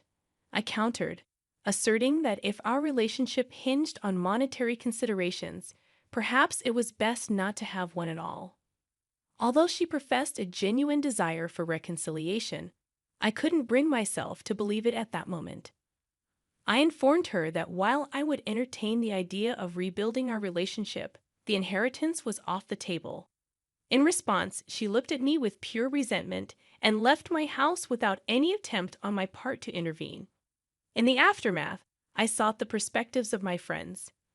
Most agreed that I made the right decision, but a close friend expressed a different viewpoint, suggesting that since money held little significance to me, I should have prioritized mending the relationship. I've been wrestling with the idea of letting my daughter have a portion of my inheritance just to have some semblance of family in my life. It's not a decision I'm comfortable with, but ever since someone suggested it, the thought has been lingering in my mind. Should I consider giving my daughter a share of my inheritance? Update 1. Hi everyone, the response to this post has been more overwhelming than I anticipated.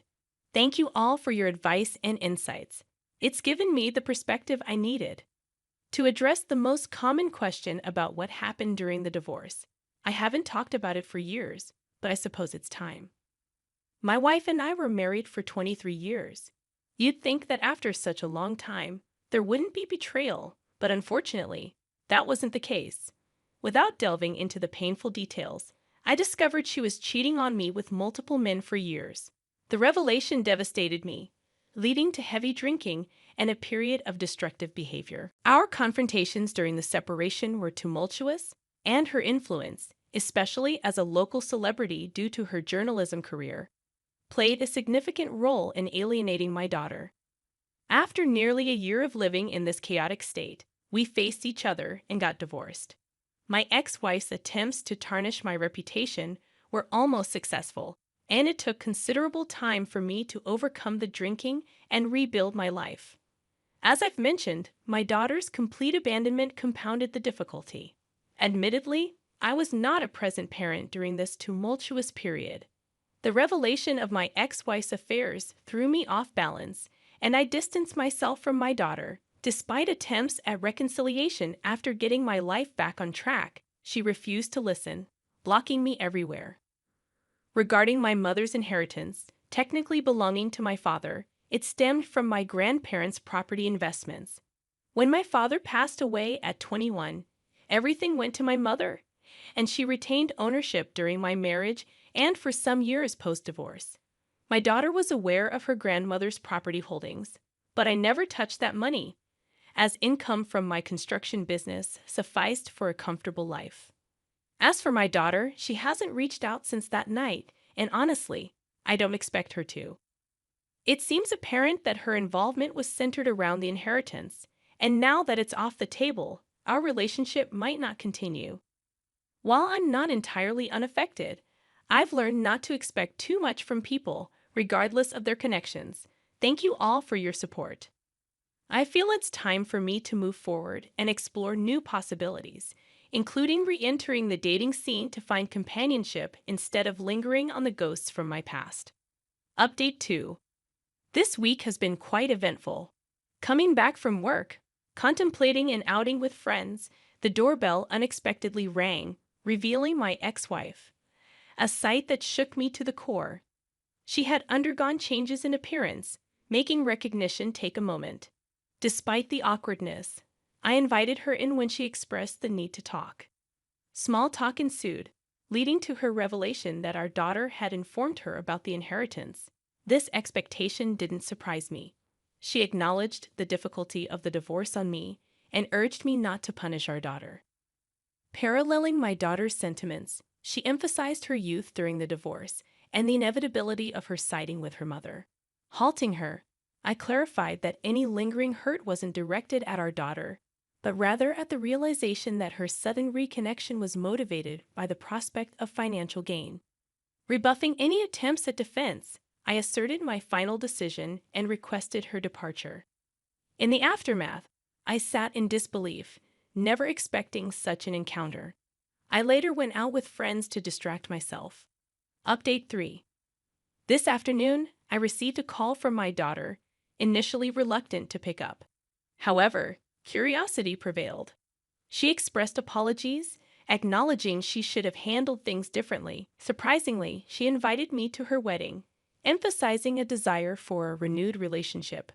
Conflicted, I'm unsure if this is genuine or an attempt to secure the inheritance. Seeking advice on how to navigate this situation. Update 4. After considering the advice from many, I've decided to attend the wedding as a guest, not part of the wedding party. Recognizing the significant leap from estrangement to walking her down the aisle, I hope this marks the beginning of a new chapter in our relationship. Grateful for the support and well wishes from all of you. Stay tuned for more updates.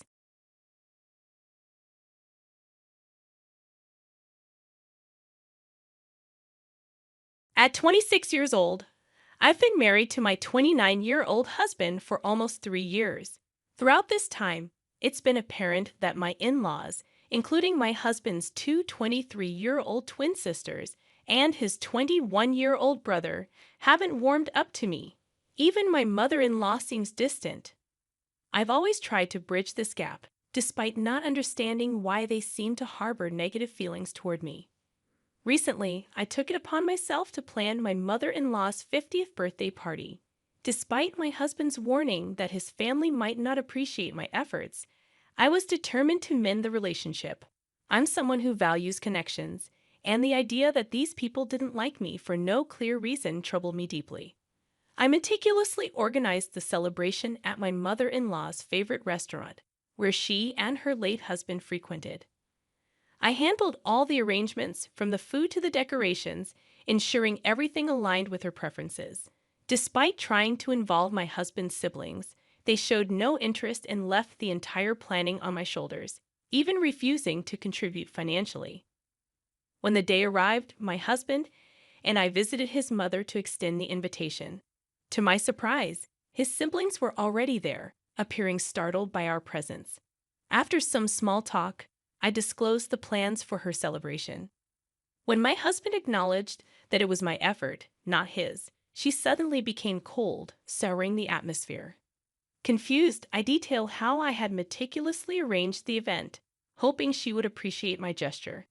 Instead, she delivered a falsely sweet thank you before informing me that I wouldn't be attending. Shocked, I asked her why. When I asked why, she explained that she wanted her 50th to be an intimate family affair, extending that designation only to relatives, not me. She essentially asked me to keep away. My husband and I were stunned, and in that moment, I realized he had been right all along. She was never going to appreciate any effort I put forth. The smirk on my in-laws' faces infuriated me further. I couldn't contain my frustration. I stood up and bluntly told her to go to hell, warning her that if she showed up the next day, I'd have security remove her. That wiped the smugness off their faces. She accused me of being cold and cruel, but I just laughed in response. I was fed up and made it clear that my decision was final. Her attempts to make me feel guilty by crying fell on deaf ears. I was too enraged to care. On the drive home, I tried to cancel the reservation, but it was too late. My husband seemed uncomfortable, choosing not to comment much except for saying I did the right thing before stepping out for a smoke. He's never been one to delve into family conflicts, and I appreciated him not making me feel worse about ignoring his advice. Since I'd already paid for everything, I canceled the last-minute invites, irking some of my mother-in-law's friends. Instead, I called upon my own friends to salvage the situation and make the evening enjoyable. My husband and I invited some of his friends too, deciding to turn the occasion into our own celebration. We hastily removed the decorations before they arrived and ended up having an absolute blast. I uploaded all the pictures when I returned home today. My sister-in-law texted me, upset that I repurposed the venue for my own use after canceling my mother-in-law's birthday party. She accused me of selfishness, highlighting how much the place meant to my mother-in-law. I don't feel overwhelmingly remorseful about my actions, believing my decision was justified, but I'm unsure if I made the right call. Am I the antagonist for canceling the party after being told I wasn't welcome there? Update. I shared the message from my sister-in-law with my husband and asked if I should apologize to his family. Surprisingly, he staunchly advised against it. In fact, he suggested cutting ties entirely, a significant step considering his family often relied on him, especially financially. He's successful and runs his own company, so withdrawing support meant his mother would have to rely on his less dependable siblings, who frequently changed jobs and leaned on him for money. I tried dissuading him from this drastic action, sensing there might be more behind his decision. Over time, I noticed his family growing distant from him, even during our dating phase. Despite his efforts to invite them over for dinner, they always found excuses to avoid it. I felt partly responsible, fueling my eagerness to build a connection with my in-laws, hoping it would help my husband reconnect with his family. There seems to be something deeper my husband hasn't shared. He's not the type to abandon family. Earlier, he emphasized the importance of family, making this sudden decision, while understandable given my recent treatment by my mother-in-law, highly uncharacteristic for him.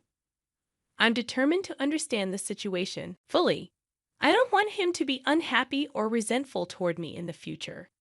I'm really hoping that he'll finally feel comfortable enough to open up and share what led him to take such a drastic step. Now, for the second update. After persistently urging him, my husband finally unveiled why he's decided to sever ties with his family after all these years.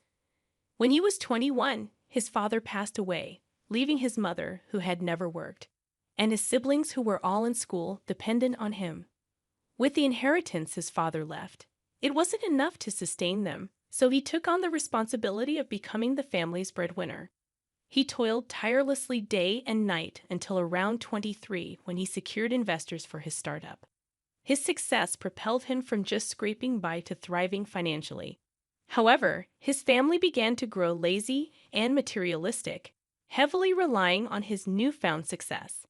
Despite feeling obliged to support them in his father's absence, he noticed their dependency increasing. Additionally, they treated his past girlfriends poorly, convinced that outsiders would distract him from his familial duties. When they realized I wasn't going to be driven away so easily, their annoyance grew, and they attempted to poison my husband against me. This led to clandestine fights and arguments during our dating period, where his family pushed him to end our relationship. But he remained resolute about marrying me. As time passed, they resorted to emotional manipulation. Even after years of trying to separate us, they continued to ask him for money. When the birthday incident occurred, his sister attempted to guilt-trip me, while his mother called him to emotionally manipulate him into leaving me due to the perceived insult. Learning about this, my husband reached his breaking point. He realized it was time to let go. I'm still in disbelief at how his family put him through all this, despite him being the sole support for years. My respect for them has evaporated due to their sheer greed. I'm grateful I stood by my husband despite their efforts to break us apart and exploit him for money. I couldn't care less about his financial status. My love for him stems from who he is, not his bank balance. Knowing the entire story now, I'm astounded he endured this and kept it hidden from me for so long, trying to shield my feelings. I had hoped for a positive connection with my in-laws, but he understood it was an unrealistic expectation. I believe he's making the right call now. His family deserves to be cut off for their incredible selfishness, greed, and lack of respect for the man who supported them against all odds. In today's update, my husband finally made the call to his mother, informing her that unless they change their ways, he doesn't want to hear from her or his siblings. They'll need to find their own means of income as he won't support them indefinitely, as I had anticipated. Predictably, their reaction was explosive. Even without the phone on loudspeaker, I could hear my mother-in-law screaming at my husband. Their argument echoed through the room, as I was present while my husband conversed. Predictably, my mother-in-law attempted to shift blame onto me, accusing me of influencing his decision to sever ties and disrupt their family. She even asserted that my husband shouldn't allow himself to be swayed by his wife, which struck me as ironic coming from her. My husband defended me vehemently, emphasizing that his siblings, as adults, need to secure stable employment instead of relying on him. She resorted to accusing him of letting wealth and influence get to his head, insinuating that I might be the one manipulating him into cutting ties. It was a classic tactic: manipulation and emotional blackmail to maintain control over him. However, I refused to let this manipulation continue. Seeing my husband growing visibly distressed and teary-eyed due to their tactics was difficult. As things intensified, I realized the depth of what she and her other children had been doing. I couldn't stand seeing my husband so distraught. I chose to step in and address the situation. I firmly informed my mother-in-law that my husband had made his decision. If she and her children didn't align with our expectations soon, they risked losing his support indefinitely. The choice was theirs: respect us and remain in our lives, or persist in their materialistic and selfish ways and be cut off completely. After asserting this, I hung up, muted notifications on my husband's phone to grant him a break from their messages, and allowed him time to calm down. We put our phones aside to watch a movie and distract ourselves. In the next update, after enduring harassment, my mother-in-law turned her attention to me. Following the movie, my husband resumed some pending work, and as I checked my phone, I found numerous missed calls and offensive texts from my in-laws. I anticipated this behavior and documented their messages without engaging. While handling work emails, my mother-in-law called again. Accidentally answering, she proceeded to hurl insults at me, making baseless accusations about my character and intentions towards my husband. I chose not to react and simply stated that her accusations reflected her own actions. I expressed satisfaction that my husband was finally liberating himself from freeloaders like them. Subsequently, I blocked my mother-in-law and his siblings on all possible platforms to halt their harassment. It's disheartening how low some people stoop to evade responsibility. I refrained from telling my husband about his mother's call to avoid causing him further stress, but I'm prepared to involve him if their harassment continues. They have no right to disturb our peace. Nearly 2 weeks later, my mother-in-law, accompanied by her children, arrived at our doorstep demanding an explanation for our actions. Despite protests that I wasn't family and shouldn't be present, I stood my ground, reminding them they were intruding under our roof and had no authority to dictate my presence. I was caught in a difficult situation when my husband's family showed up, bombarding him with accusations and insults. Seeing my husband's distress, I stepped in. Knowing his gentle nature, I knew he wouldn't defend himself against their manipulative claims. I urged him to compose himself while I confronted his family. They launched into a tirade, accusing my husband of abandoning them for my sake and claiming he was neglecting his familial duties just to please his wife. Their words were a storm of accusation and disrespect. I couldn't stand by as they berated my husband, accusing me of being a gold digger and him of being selfish. My patience snapped. I lashed out, calling them out for being lazy and incapable, surviving on my husband's generosity while offering nothing in return. They were stunned into silence, unable to counter my accusations.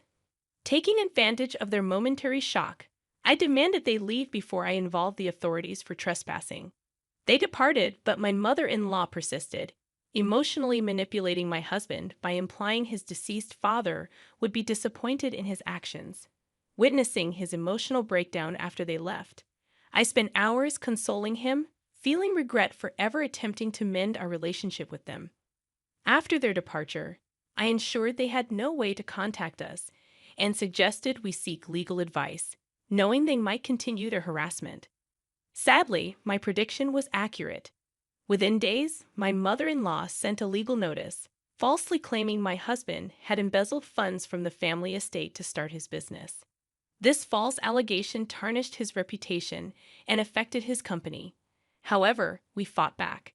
It took nearly 2 weeks, but we disproved their lies. They were found guilty of defamation, resulting in a hefty fine against them. The rest of the family distanced themselves from their deceitful actions, and my in-laws, previously reliant on my husband's support, now scrambled to find jobs to sustain themselves. This episode, while challenging, allowed us to break free from their toxic grip. My husband and I are happier without their influence, and I'm determined to keep it that way. We're moving forward, leaving their drama behind.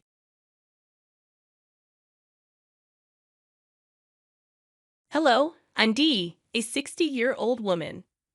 My husband passed away about 5 years ago, but I continue to work.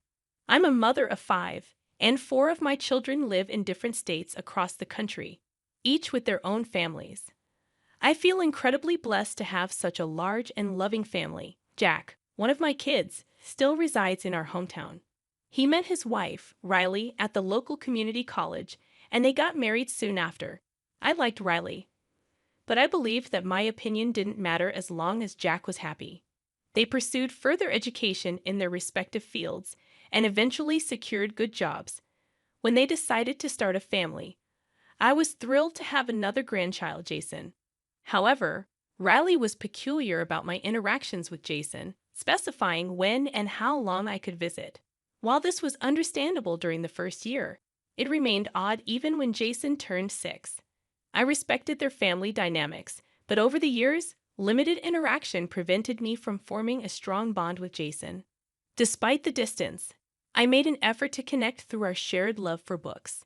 One day, out of the blue, I received a call from Jason at work, a rare occurrence given our infrequent conversations. Concerned, I asked if everything was okay. To my surprise, Jason was in tears, asking for my help. He claimed he needed saving from his devil mother. Shocked and confused, I couldn't reconcile Jason's description of Riley with the sweet person I knew. He shared distressing details about Riley's behavior when no one was around. As he abruptly ended the call, claiming someone was approaching, I felt a mix of confusion and concern. Though skeptical initially, I couldn't shake the feeling that something was amiss. Unable to ignore my instincts, I made the decision to purchase a hidden camera, justifying it as a response to Jason explicitly seeking my help. I wrestled with the ethical dilemma of spying on my son's family, but believed it was necessary to either confirm Jason's concerns or retrieve the camera if all was well. I held on to the hope that a sincere conversation could resolve any underlying issues. The camera took a couple of days to arrive, and once it did, I set it up. Fortunately, this camera provided both live and recorded footage accessible through a convenient phone app. With the technicalities sorted, I called my son. "Hello, sweetie. How's everything?" "Everything's great, Mom. What about you?" "It's the same old, same old.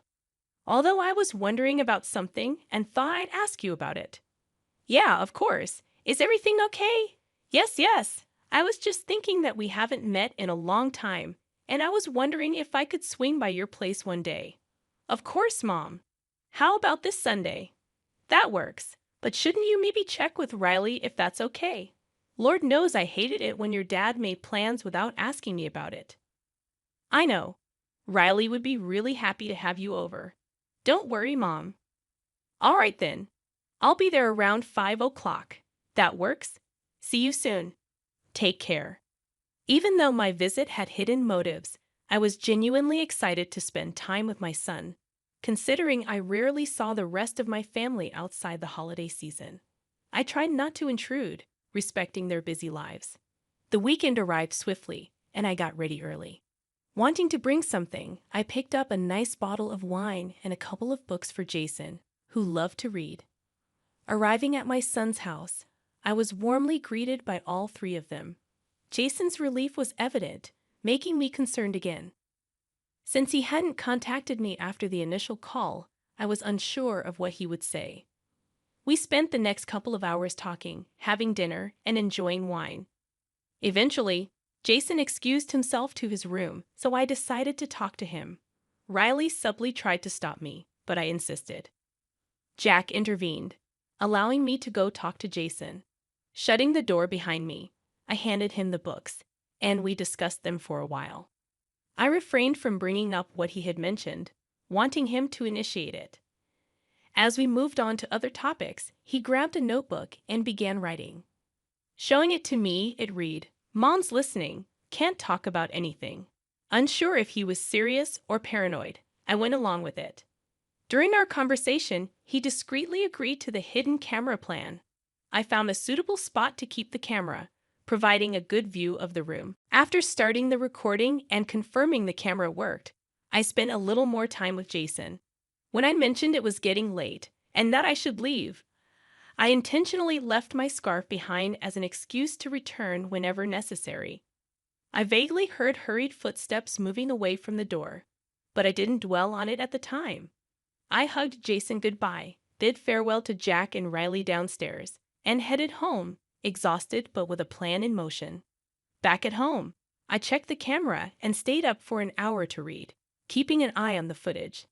However, nothing significant happened that night.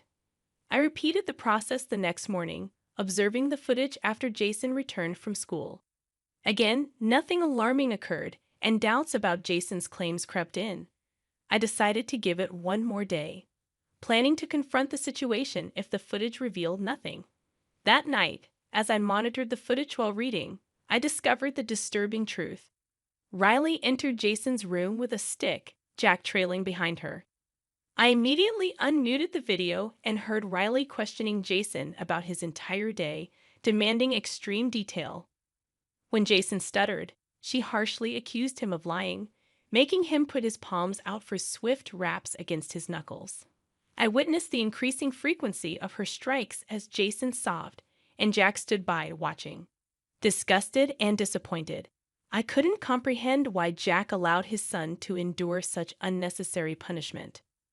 While the urge to intervene surged, I hesitated, unsure of what to say. Rushing over immediately would raise suspicions, but I recalled leaving my scarf behind. Though I had initially used it as an excuse to meet with Jason, it now served as a pretext to return. I dialed Jack's number. "Hey, Mom, is everything okay?" "Yes, no worries. I hope I'm not disturbing you." No. Riley and I were just saying goodnight to Jason." "Ah, all right. I wanted to tell you that I think I left my scarf in Jason's room last night. Do you think I could swing by tomorrow and pick it up?" "Why don't I drop it off for you right now?" "No, I'm way too tired. I'll fall asleep before you even get here. I had a long day at work." "All right. Then why don't you swing by in the evening?" "I can't do that. I'm meeting up with friends for game night tomorrow. Riley and I won't be back till evening. Why don't you come by the day after?" "I need that scarf for tomorrow. We're having a Fed get-together." "Well, you could swing by in the afternoon. Jason will be home." "Lovely. I'll be there around 2. Good night, Mom." My heart raced as I fabricated the lie on the spot. At least my call served as a distraction, allowing Jack and Riley to discuss the situation without immediate interference. Whatever I had discussed with Jack seemed to have no effect on preventing Riley from punishing Jason. Before leaving Jason's room, Riley announced that he wouldn't receive any meals until dinner the next day. Appalled by this harsh decision, I wished I could dismiss it as an empty threat. But the reality was evident from the footage. Riley and Jack were likely to follow through. The following day, I took a day off from work, mentally preparing for the difficult conversation I knew I needed to have with Jason. Despite my assumption that he wouldn't want to continue living in such conditions, I felt it was essential to hear it from him before taking any action. Before heading to Jack's place, I ensured to pick up food for both of us. Upon arrival, Jason appeared on the verge of collapse, weakened and lethargic from the imposed hunger. I hastily provided him with his meal, watching as he devoured it. Seeing his suffering, my heart went out to him, and I was determined to make things better. After he finished eating, I spoke with him. "Did you see everything that happened?" "Yes, darling, and I'm so sorry for laughing at you earlier. I had no idea." "No, it's okay. I know Mom seems like the nicest person, but has she always been this way? The beatings only started recently, but the starving has been going on for a while. I just need to get a clearer understanding. Could you tell me why Jack isn't doing anything?" "He's too scared of Mom. He just follows her everywhere and listens to everything she says. Everything she wants, she gets." "Oh, honey, I'm so sorry that you've been dealing with this for a while. But I am curious. Why didn't you eat anything at school?" "Mom didn't send me to school on days that she doesn't let me eat. I stay home. Mom measures how much of each food is there in the house, and if it's even 1 gram off when she gets back, I get punished. So she's starving you and jeopardizing your education. I'm definitely going to do my best to help you out, okay? I need you to tell me right now if you would like to come live with me. I'll take care of everything you need and keep you away from Mom and Dad." "Of course, Grandma. Anywhere away from here will be great. I promise to only be good. Just please take me away from here." "I promise I will, darling, but it will take some time. Do you think you can handle staying here for a little while longer?" "Yeah, I can. I've been living here for 12 years, so I can wait a little more." Carefully cleaning up and leaving no trace of the food, I ensured Riley wouldn't make things worse for Jason. After helping him clean up, I checked and double-checked to leave the place exactly as it had been. Upon returning home, I called Jack to let him know I had retrieved my scarf and thanked him for his cooperation. Next, I reached out to a friend specializing in family law. I explained the situation, and he cautioned me about the difficulty and duration of fighting for custody. He also mentioned the possibility of temporary custody arrangement and warned that Riley could change her behavior to regain custody. Acknowledging the challenges, I decided to pursue legal guardianship based on the evidence I had. Knowing Riley's profession as a counselor at a middle school, I believed she wouldn't want child abuse allegations affecting her job prospects. With this in mind, I kept a vigilant watch over the footage in the coming days. As I compiled all the evidence and organized the paperwork for a guardianship transfer, I chose the weekend to visit Jack's without prior notice. Jack seemed surprised to see me at the door. "Mom, what are you doing here?" "I need to talk to you and Riley." "I don't think now's a good time." "Why? What's going on?" "Just family stuff." "Hold on. How come you're suddenly over so frequently?" "Can I visit my son? I didn't think I needed special permission for that." "No, I didn't mean it like that. It's just that you've taken a sudden interest in us this week. And it's weird because you rarely ever drop by before." "It isn't really weird. I only came over today because I have something seriously important to talk about with the two of you." "I don't think. What's that sound?" I suspected Riley was doing something to Jason due to Jack's evasiveness. When I heard loud crying from Jason's room, I pushed Jack aside and walked into the house, determined to protect him. Speeding to Jason's room, I burst in to find him sobbing, clutching his face. Riley was breathing heavily, looking at him with malice. I ran to Jason, and when he calmed down, I noticed injuries: a red, swollen cheek, bleeding knuckles, and welts on his arms from a stick. A rage unlike any other surged within me. What kind of monster would hit a child so harshly? Determined to protect Jason, I went to the kitchen, grabbed a bag of frozen veggies, and returned to help reduce the swelling. Assured he was okay, I decided to take him to my place that day. Descending to talk to both of them, Riley looked mad, and Jack seemed uneasy. "How dare you just barge into our home that way? Isn't it a good thing that I did? You're hitting your child, for crying out loud." "What I do in my family is none of your business. Your child is my grandson, and he is a part of my family too. You're hurting him, and I can't let that go on. He may be your grandson, but you don't live with him. You don't know what a brat he is. I'm just disciplining him. Who cares if he's a brat? He's a child, and there are so many other ways to discipline a child other than hitting them. I mean, you of all people should know this. I don't believe in any of that gentle parenting crap. Leave me and my family alone. You got it." "I'm afraid I can't do that." "What do you mean?" I handed Riley the papers needed to sign for the transfer of guardianship. They both stared at the papers in utter confusion. "What do you mean by proof?" "I set up a hidden camera in Jason's room last week, and I have all the proof I need. Neither of your jobs will appreciate what you guys do, especially yours, Riley. If you want to have any income at all, I suggest that you sign the papers. You were spying on us. That's a gross violation of our privacy. I was only acting on information that I had. I needed to make sure Jason was doing all right. Mom, don't do this to us. Give us another chance. I'll make sure it doesn't happen again." "I don't want to hear any of it. I'm very disappointed in you, Jack. I raised you to be better than this. I'm taking Jason with me, and I expect the papers to be signed. If you don't, you know what will happen." I knew neither of them wanted to play with that kind of risk, so they didn't put up a fight when Jason and I walked out. I took Jason to get dinner and ice cream, trying my best to comfort him. In the weeks that followed, I gained legal guardianship of Jason. Riley and Jack cited plans to move to a different state and not wanting to disrupt Jason's education as reasons for transferring guardianship. They did end up moving, bringing relief. Jason is doing much better now, happier knowing he won't run into his parents for a long while. He's one of the kindest kids, thanking me every day. I intend to keep my promise to always protect him. Thank you for listening.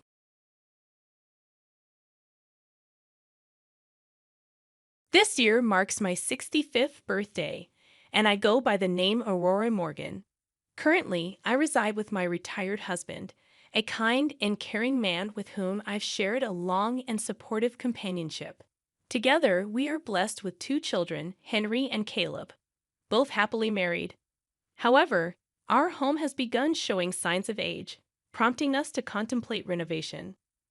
We decided that if we were to embark on this refurbishment journey, it would be practical to live temporarily with our eldest son, Henry, and his wife. Upon contacting Henry and proposing the idea, he expressed hesitancy over the phone. Apparently, the thought of us cohabiting didn't sit well with him or his wife, Hannah. Despite their reservations, we insisted on including a room for us in the renovation plans. Upon sharing this with Henry over the phone, he was audibly hesitant, expressing concern about the challenges of living together. Hannah, his wife, vehemently opposed the idea. Eventually, we decided to drop the suggestion, acknowledging that it might not be the best arrangement. Following this conversation, I shared the details with my husband, who remained optimistic.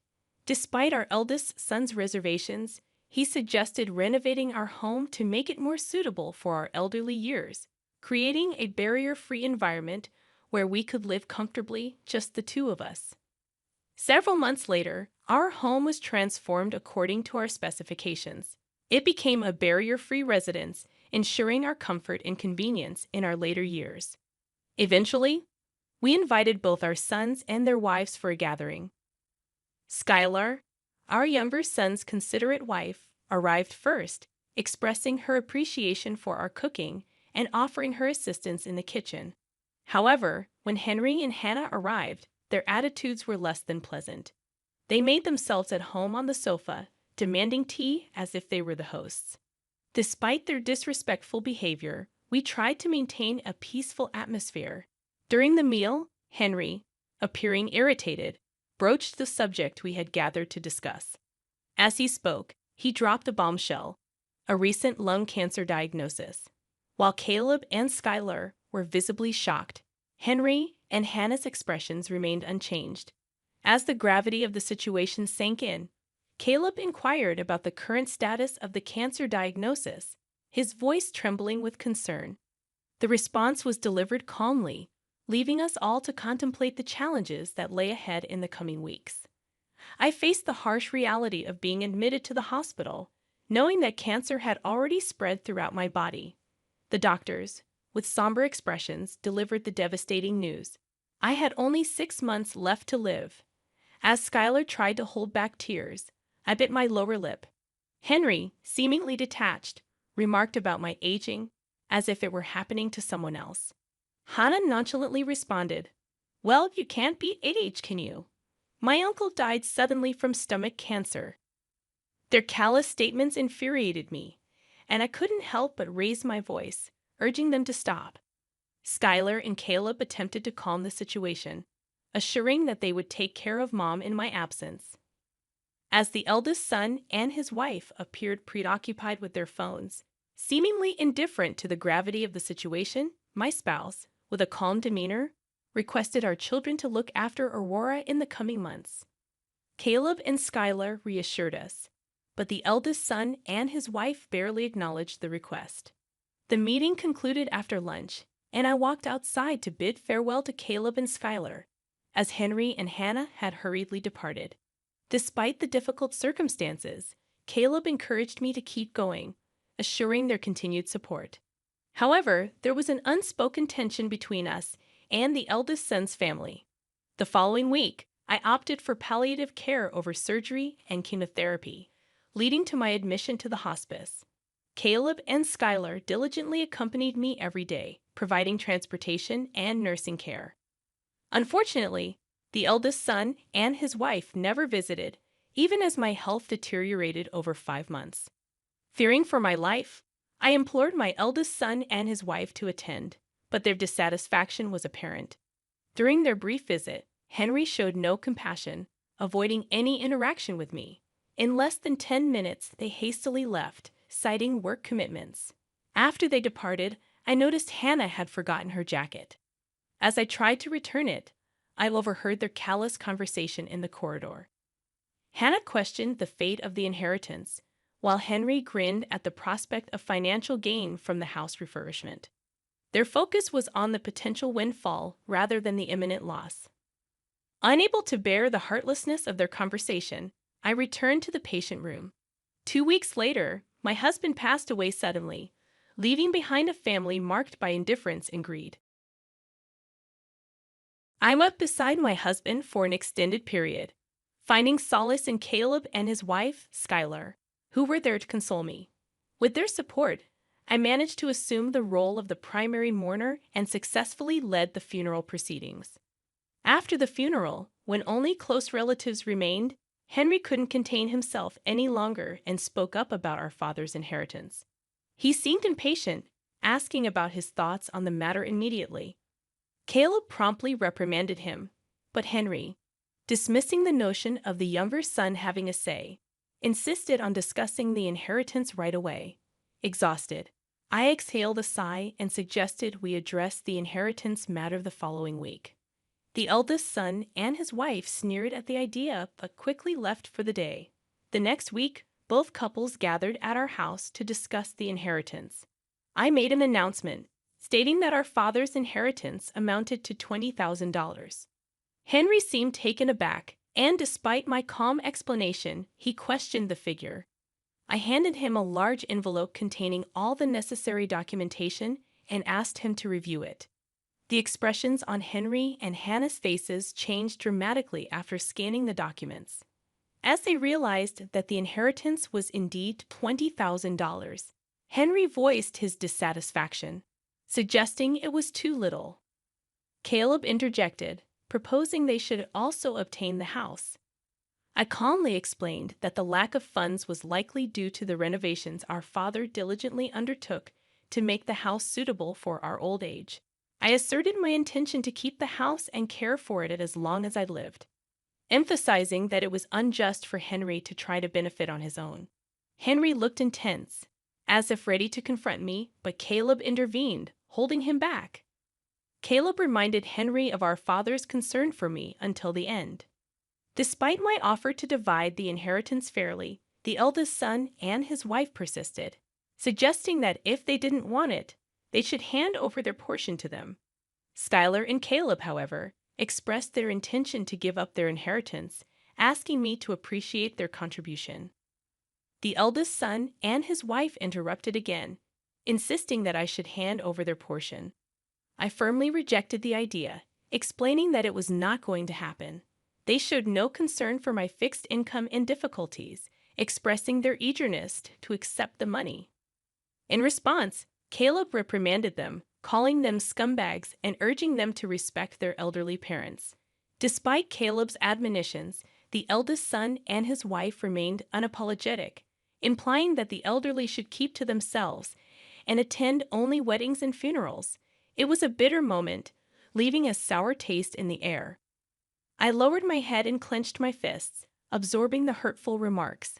Not only did they desire my husband's absence, but they also complained about the inheritance. To add insult to injury, they referred to me as a parasite.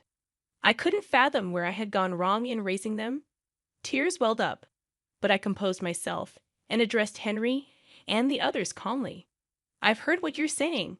Let's take a break for a moment," I said, keeping my emotions in check. The eldest son and his wife looked momentarily surprised, but their expressions quickly turned smug. "Is that so? That's even better than we could have hoped for. We no longer have to deal with the old lady. Lucky us," they sneered as they attempted to leave. While Henry and Hannah were making their escape, they made a snide comment to Caleb and his wife, implying that the responsibility of looking after the elderly lady now fell on them. Caleb and his wife rushed to my side as Henry and Hannah stormed away. They reassured me, offering their support and encouragement.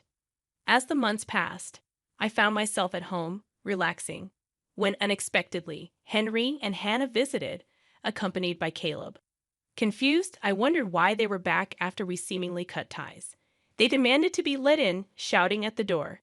Caleb apologized, and I allowed them into the house.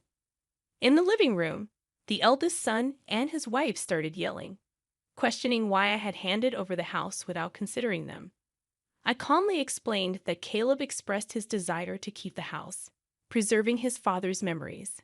The eldest son and his wife appeared surprised, and I clarified that Caleb and Skylar had been immensely supportive. Henry, still bewildered, asked for clarification. I glanced at the eldest son's wife, who seemed ready to explode, and explained that I had decided to hand over the house because Caleb and Skylar had shown dedication and assistance. Expressing gratitude, I smiled warmly at Caleb and Skylar, thanking them for their unwavering support.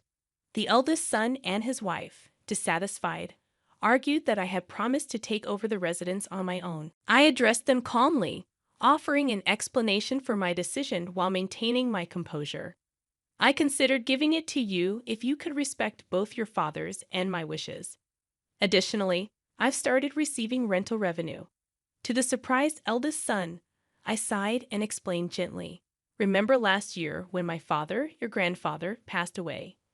Caleb attended the funeral, but you claimed you couldn't because you were too far away. Well, your grandfather was a landlord with various properties and apartments. I finally received my inheritance and started earning rental income." The eldest son and his wife were thunderstruck. "No one informed us about this," they exclaimed. I calmly continued, "I've been earning roughly $2 million every year. It's simple to offer my son and his wife a home."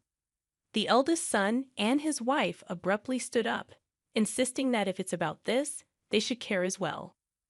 "Why should I give assets to someone who called me a parasite?" I asserted emphatically. "You're the ones who told me not to interfere with your life, right? So there you have it. Please don't leech off of me if you're going to label me a parasite." The eldest son and his wife appeared at a loss for words as I pointed to the door. "Isn't it true that our conversation is over? Please excuse yourself," I asserted. The eldest son pleaded, but I refused, urging them to leave. "Please pay attention to what I'm saying," he implored, grabbing my arm. I stared at him coldly, denying any excuse for him to call me mom. "Can you also offer us a house or money?" "We have a problem," begged the eldest son's wife loudly. I looked at them both and responded, "Are you in trouble?" "What exactly do you mean?" The eldest son spoke tentatively, admitting they spent recklessly, expecting their dad's fortune and accumulating debt. I yanked the eldest son's arm away and scolded him. "Unbelievable. I never expected you to do something so dumb. You sow the seeds with your own deeds, so deal with the consequences." "Mom, that is simply excessive." I addressed their frustrated faces and announced, "I'll begin transferring assets to Caleb through lifelong contributions from now on. I'm not going to pay you a single cent because I've severed relations with you. Please do not bother me again." Caleb stood up, supporting his promise that they should leave. The eldest son and his wife left, seemingly deflated. Caleb massaged my back as I recovered my breath. Subsequently, the eldest son and his wife allegedly borrowed more money, leading to bankruptcy. Their future seems bleak, with disputes in their flat at night. As for me, I handed over the house to Caleb and purchased an assisted living apartment nearby. Caleb and his wife visit frequently, and a cute grandson was recently born. Moving forward, I aim to treasure each day while cultivating a positive relationship with my second true family. That is my future strategy.